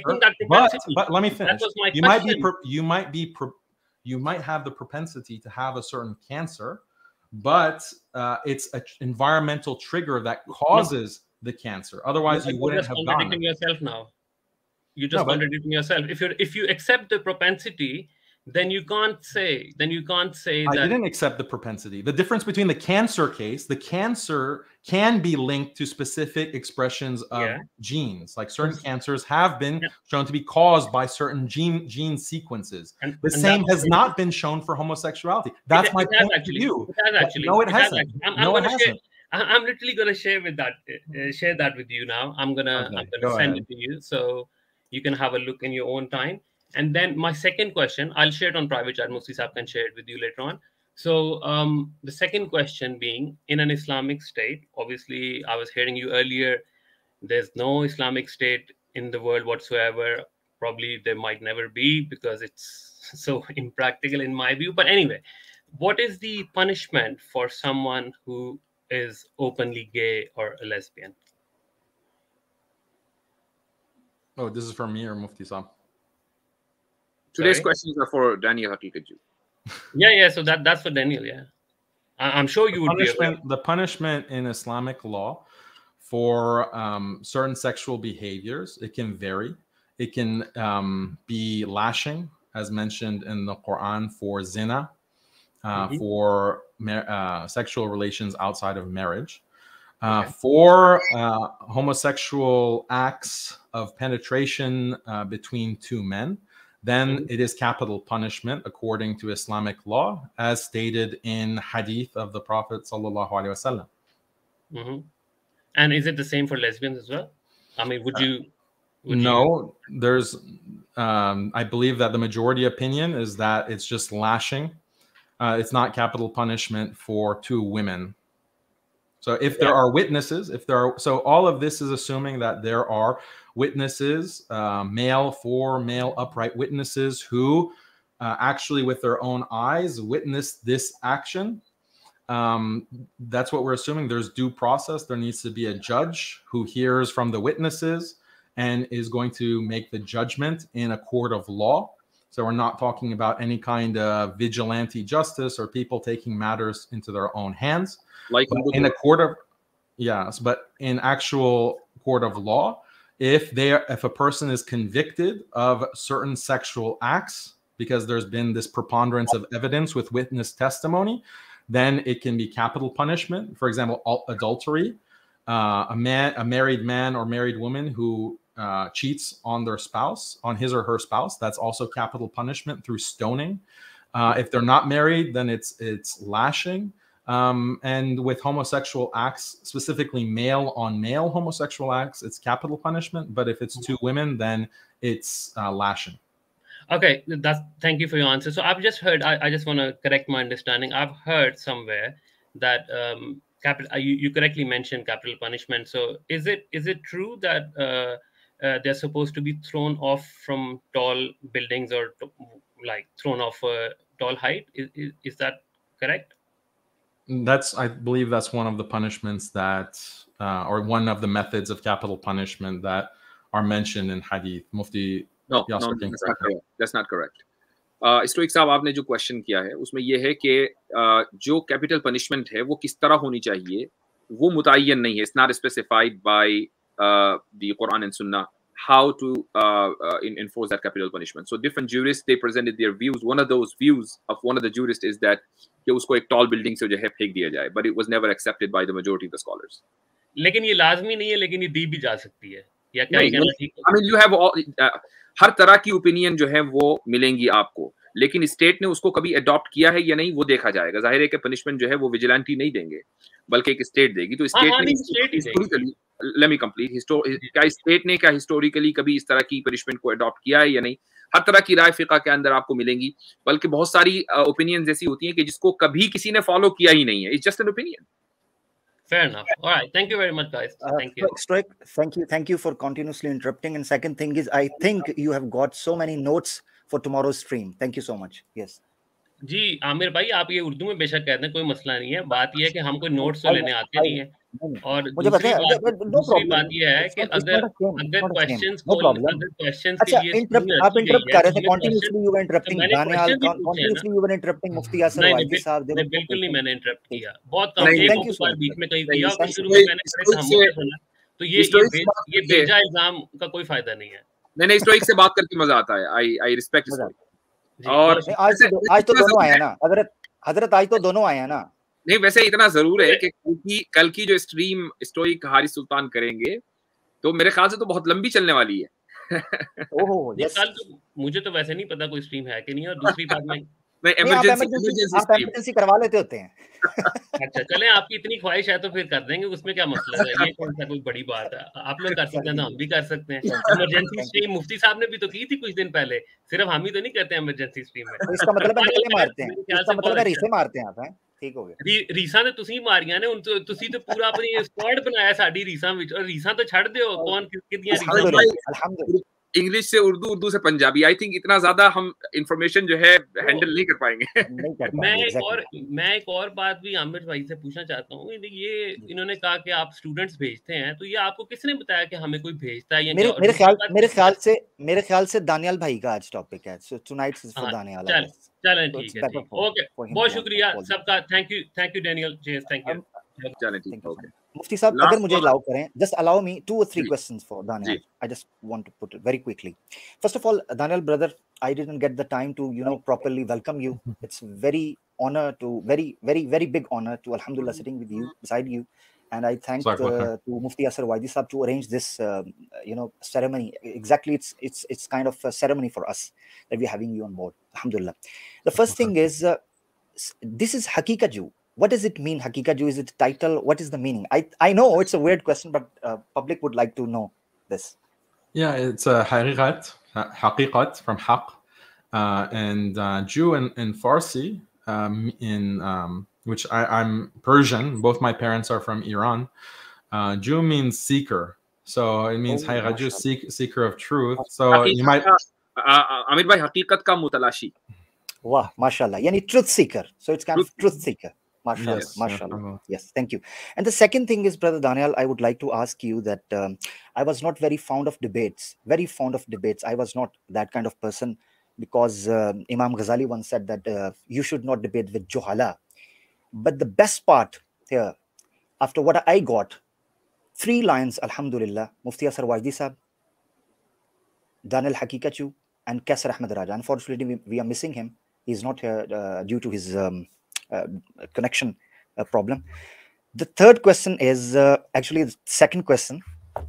What do you think about Hindutva? I often read your articles on Muslim Skeptic, and I have seen you are like very concerned about this. And since we are Urdu and Hindi speaking, so a lot of brothers here are from India, they would like to know your remarks on Hindutva and extremist and terrorist in India. Hindutva terrorism, Hindutva terrorism, yes. Yeah, it's just shocking. I'm just so saddened by what I'm hearing is happening in India because of these terrorists and how they are attacking Muslims left, right, and center. It's very disturbing.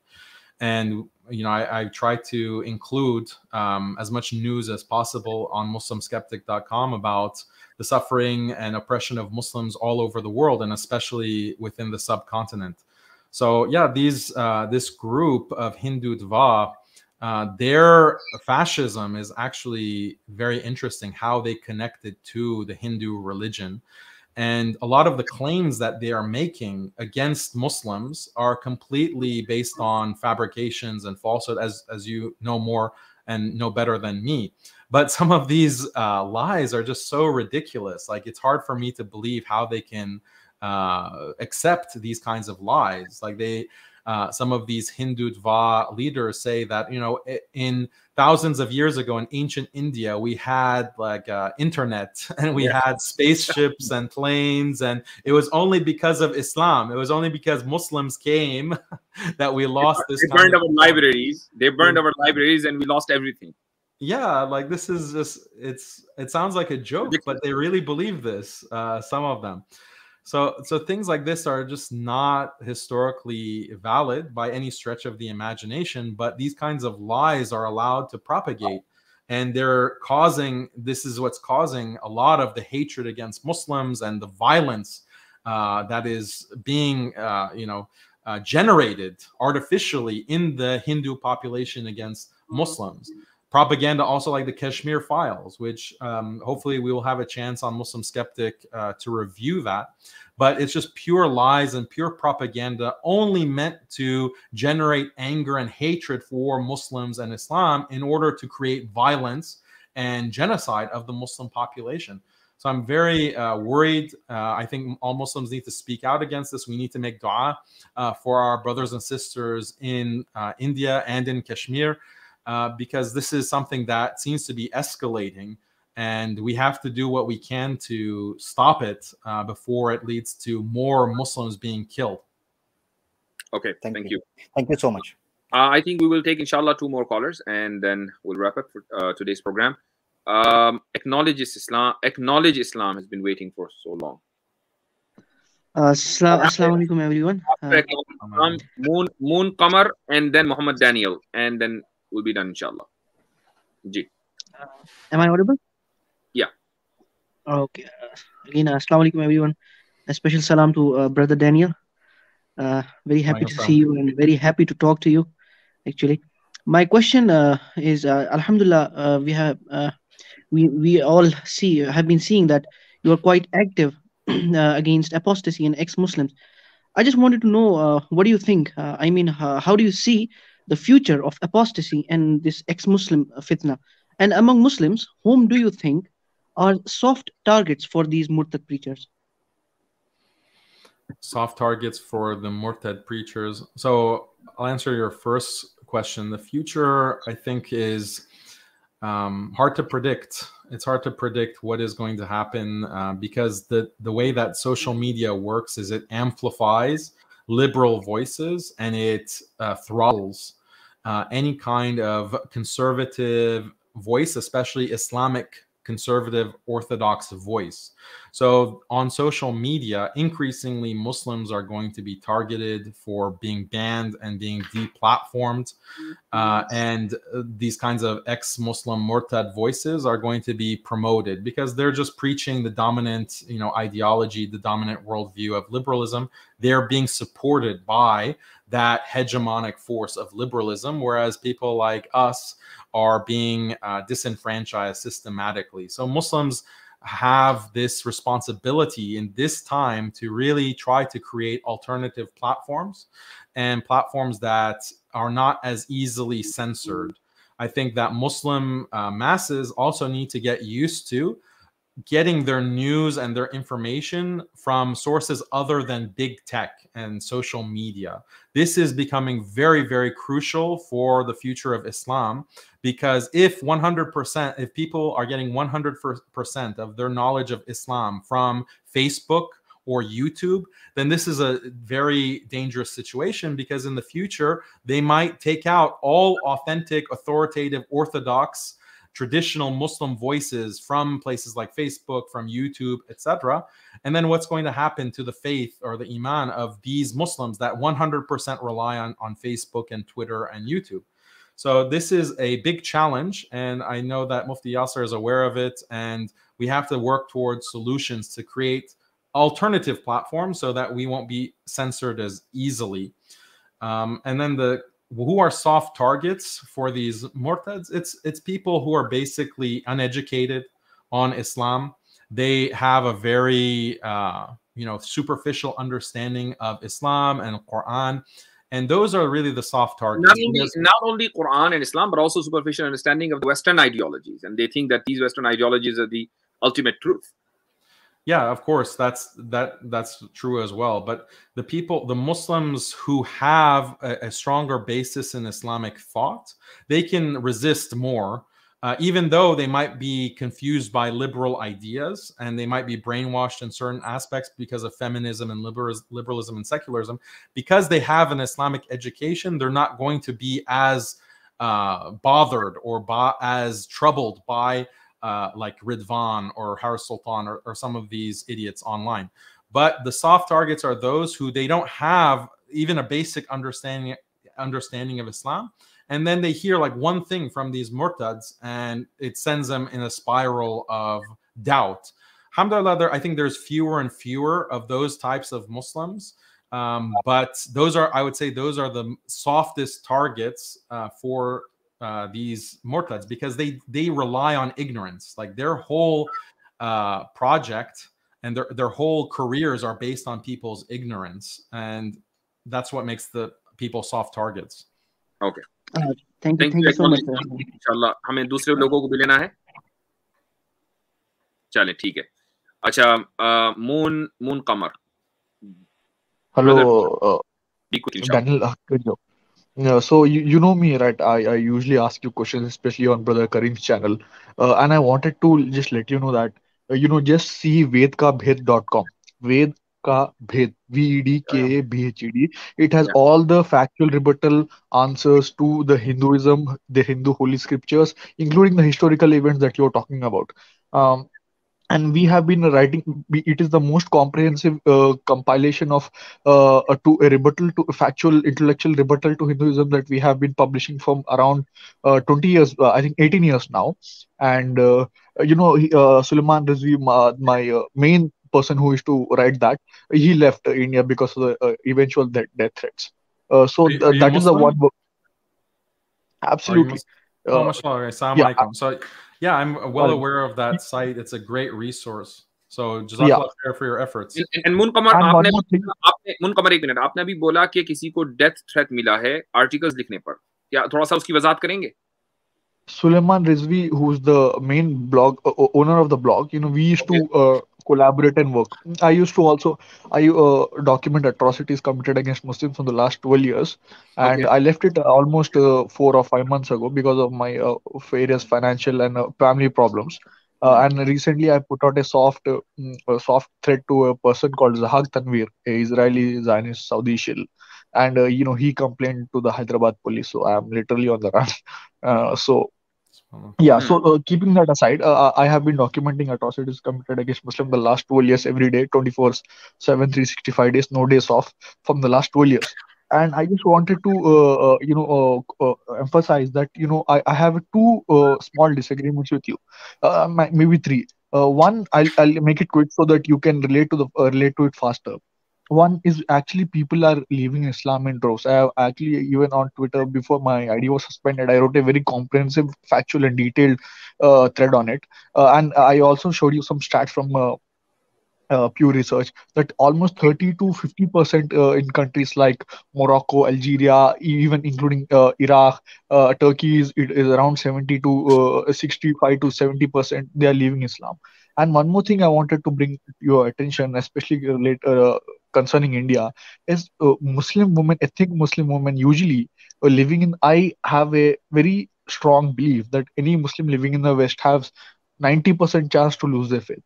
And especially ethnic Muslim women that I was also telling you about in Coach Kareem's channel, that they have a tendency to do zina with non-Muslim, especially white men. And you will see our Indian Muslim women, they have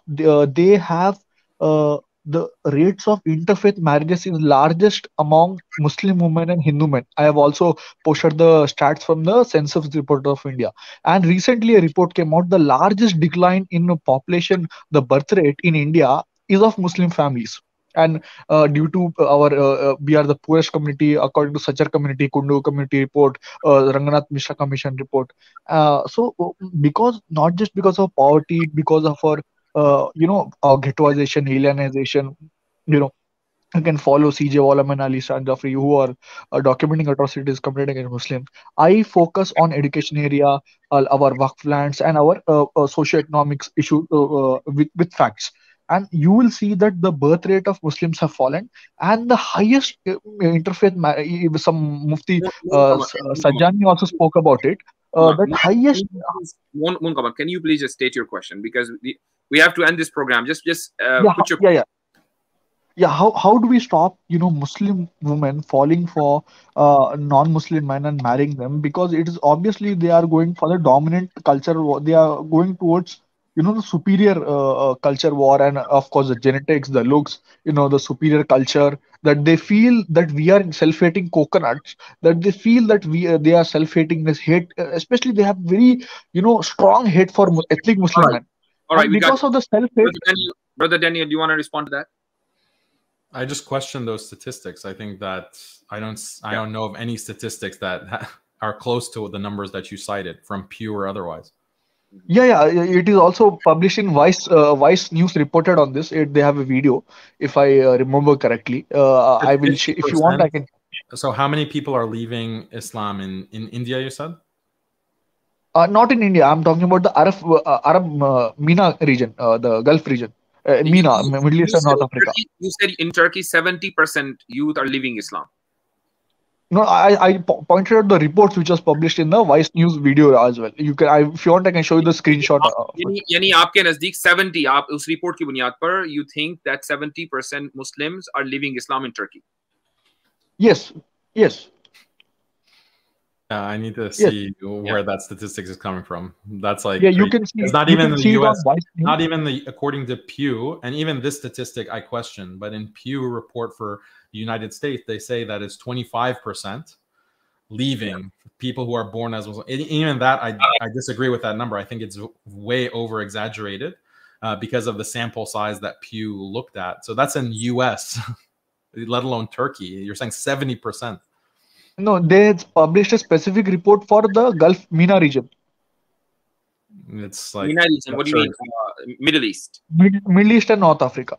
Okay. Middle East, and the top of the list was Algeria. Yeah, I need to see like where these numbers are coming from, because they really sound ridiculous. Yeah, even Vice News, in the recent video, I think it released around 8 to 9 months ago. They, they made this. It's in the video as well. You can check that out. Yeah, but Vice video, what is the source? Like Vice doesn't do demographic research. So no, it was cited from Pew Research. It was written below Pew Research. That's why I can't find Pew Research saying 70% of Muslims are leaving in I read that the report. region. I don't recall reading that. Okay. I'm just telling how do we stop Muslim women from their hypergamous nature to stop hating on themselves and their culture and their religion and their communities, and doing zina out of the Muslim faith and Muslim community. That is the main question. Okay. All right, yeah, thank you. Yes, you want to respond to that? Yeah, I think that a big component of it is education. A big component of it is living a Muslim lifestyle. So if you live a secular lifestyle, so there are many Muslims, unfortunately, who they practice Islam and they might be hafid of the Quran, they might have gone to madrasa, but everything else about their lives is secular. It's a secular model of life, individualistic model of life. That is going to have an effect on Iman. And we know this. Iman is not just a purely rational thing. The state of the heart is affected by your environment. It's affected by the way that you live your life. And if you are in a kind of environment and you expose yourself to all of these negative stimulants in your environment from the secular liberal environment, that is going to affect the state of your heart, and it can lead to doubts about Islam, can lead to zina, as you mentioned. It can also lead to apostasy. So we have to look at both components. There's an educational component and also a lifestyle component. How can you, as a Muslim, you want your children, for example, to become strong Muslim believers?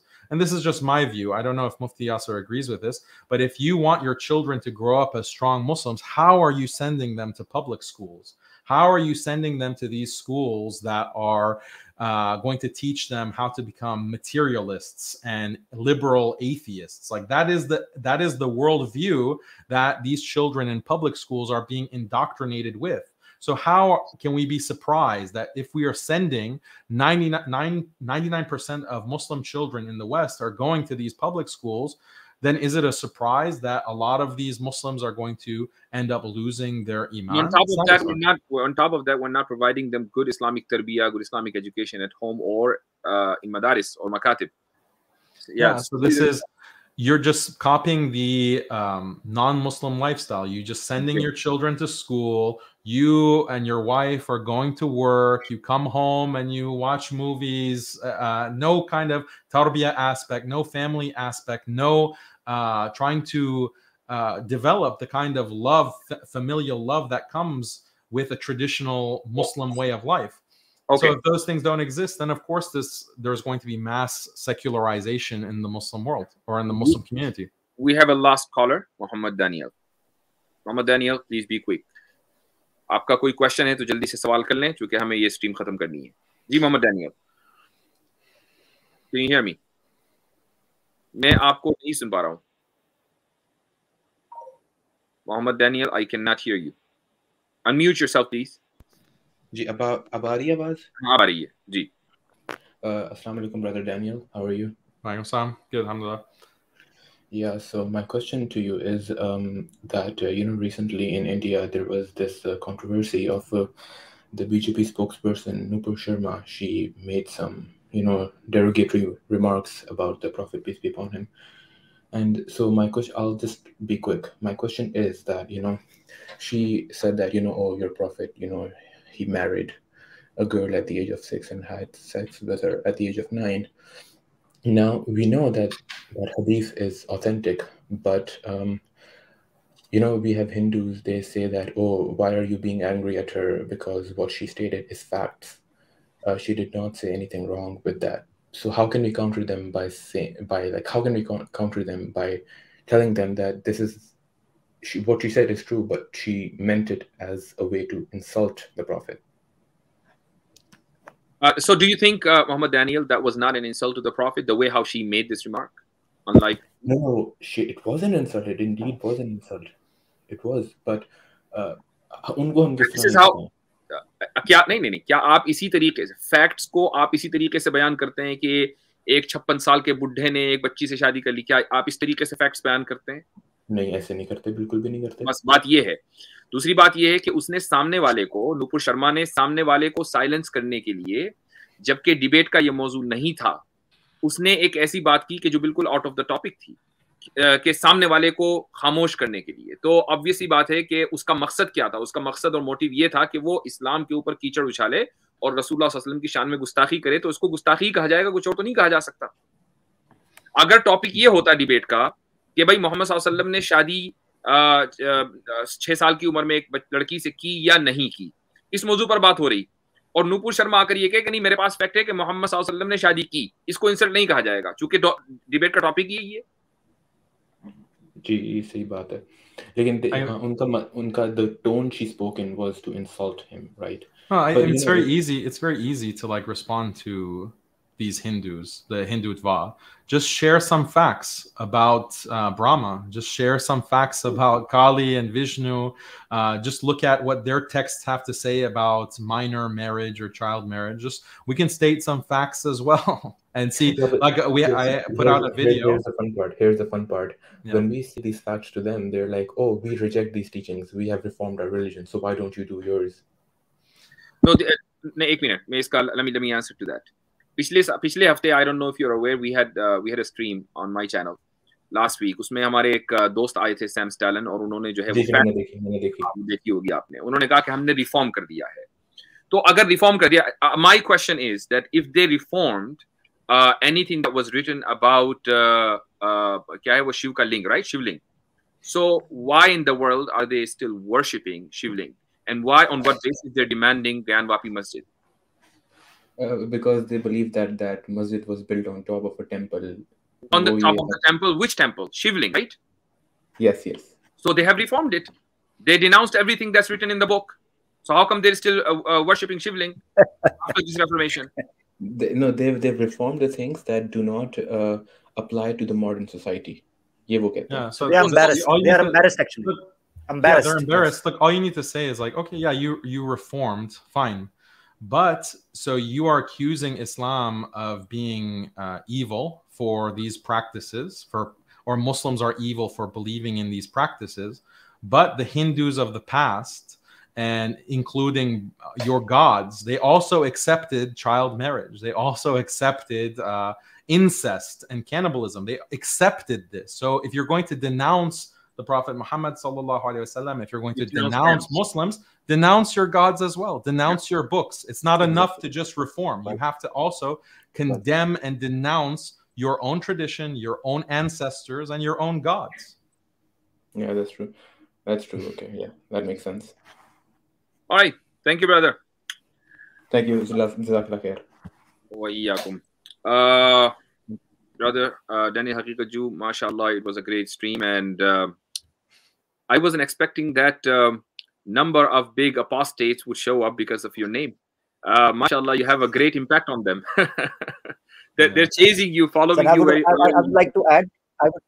I would like to add, Mufti Sahib, that their behavior, their gestures, if people will go back and just see their expressions while they were discussing, talking with Daniel, they were like kids. They are so frustrated and, rolling eyes like Amber Heard. You see the defamation trial, like those kind of faces, literally so frustrated that they're looking right and left and down and up. Kids. Mashallah. It was a success, mashallah, and thank you for accepting my invitation. I was trying to make this stream Urdu and English at the same time, but looks like, when these apostates entered the stream, it became all English, which is okay. It happens sometime. So I apologize to my Urdu-speaking audience, those who didn't understand what was happening today. But, I hope, mashallah, 800-900 people, and at one time, we had more than 1,000 people watching this stream live. So they were staying here, they were listening to it. So that means they were understanding it. So alhamdulillah, thank you for once again coming to this program, and inshallah we hope that you'll give us time again in the future. Jazakallah khairan, Mufti Sahib. I really enjoyed it, and barakallahu feekum for all the work that you're doing. I mean, you're doing all of this dawah and refuting murtads and refuting atheists on your channel, but you're also, maybe people don't know, all the work that you're doing for the community that you're in the United States as well. So you have so many responsibilities, and you do it with such excellence, mashallah. So you're a role model for all of us. Barakallah feekum. Thank you very much. All right, jazakumullah khairan. इंशाल्लाह हम फिर अगले हफ्ते मुलाकात करेंगे एक नए topic के साथ. आप सब हजरात ने बहुत देर तक ये शिरकत की है, माफ कीजिएगा. कुछ लोग इंतजार कर रहे थे, वो ज्वाइन करना चाहते थे, लेकिन मैं सब लोगों को अगर वक्त दूंगा तो हम रात तक यहीं बैठे रहेंगे. हमारे यहाँ इस वक्त दोपहर हो रही है, आप इंडिया पाकिस्तान में रात, तो आपकी सुबह तक यहीं बैठे रहेंगे. तो ये पॉसिबल नहीं है. और हमारे डैनियल हकीकतजू साहब ने भी ये कहा था कि वो 2 से 3 घंटे दे पाएंगे. 3 घंटे इस स्ट्रीम को ऑलरेडी हो गए हैं, तो इसलिए हम आज यहीं शुरू करेंगे. इंशाल्लाह फिर किसी और वक्त हम डैनियल को दोबारा इनवाइट करेंगे. जज़ाकुमुल्लाह खैरन. वस्सलामु अलैकुम व रहमतुल्लाहि व बरकातुहू. Wa alaikum assalam wa rahmatullahi wa barakatuh.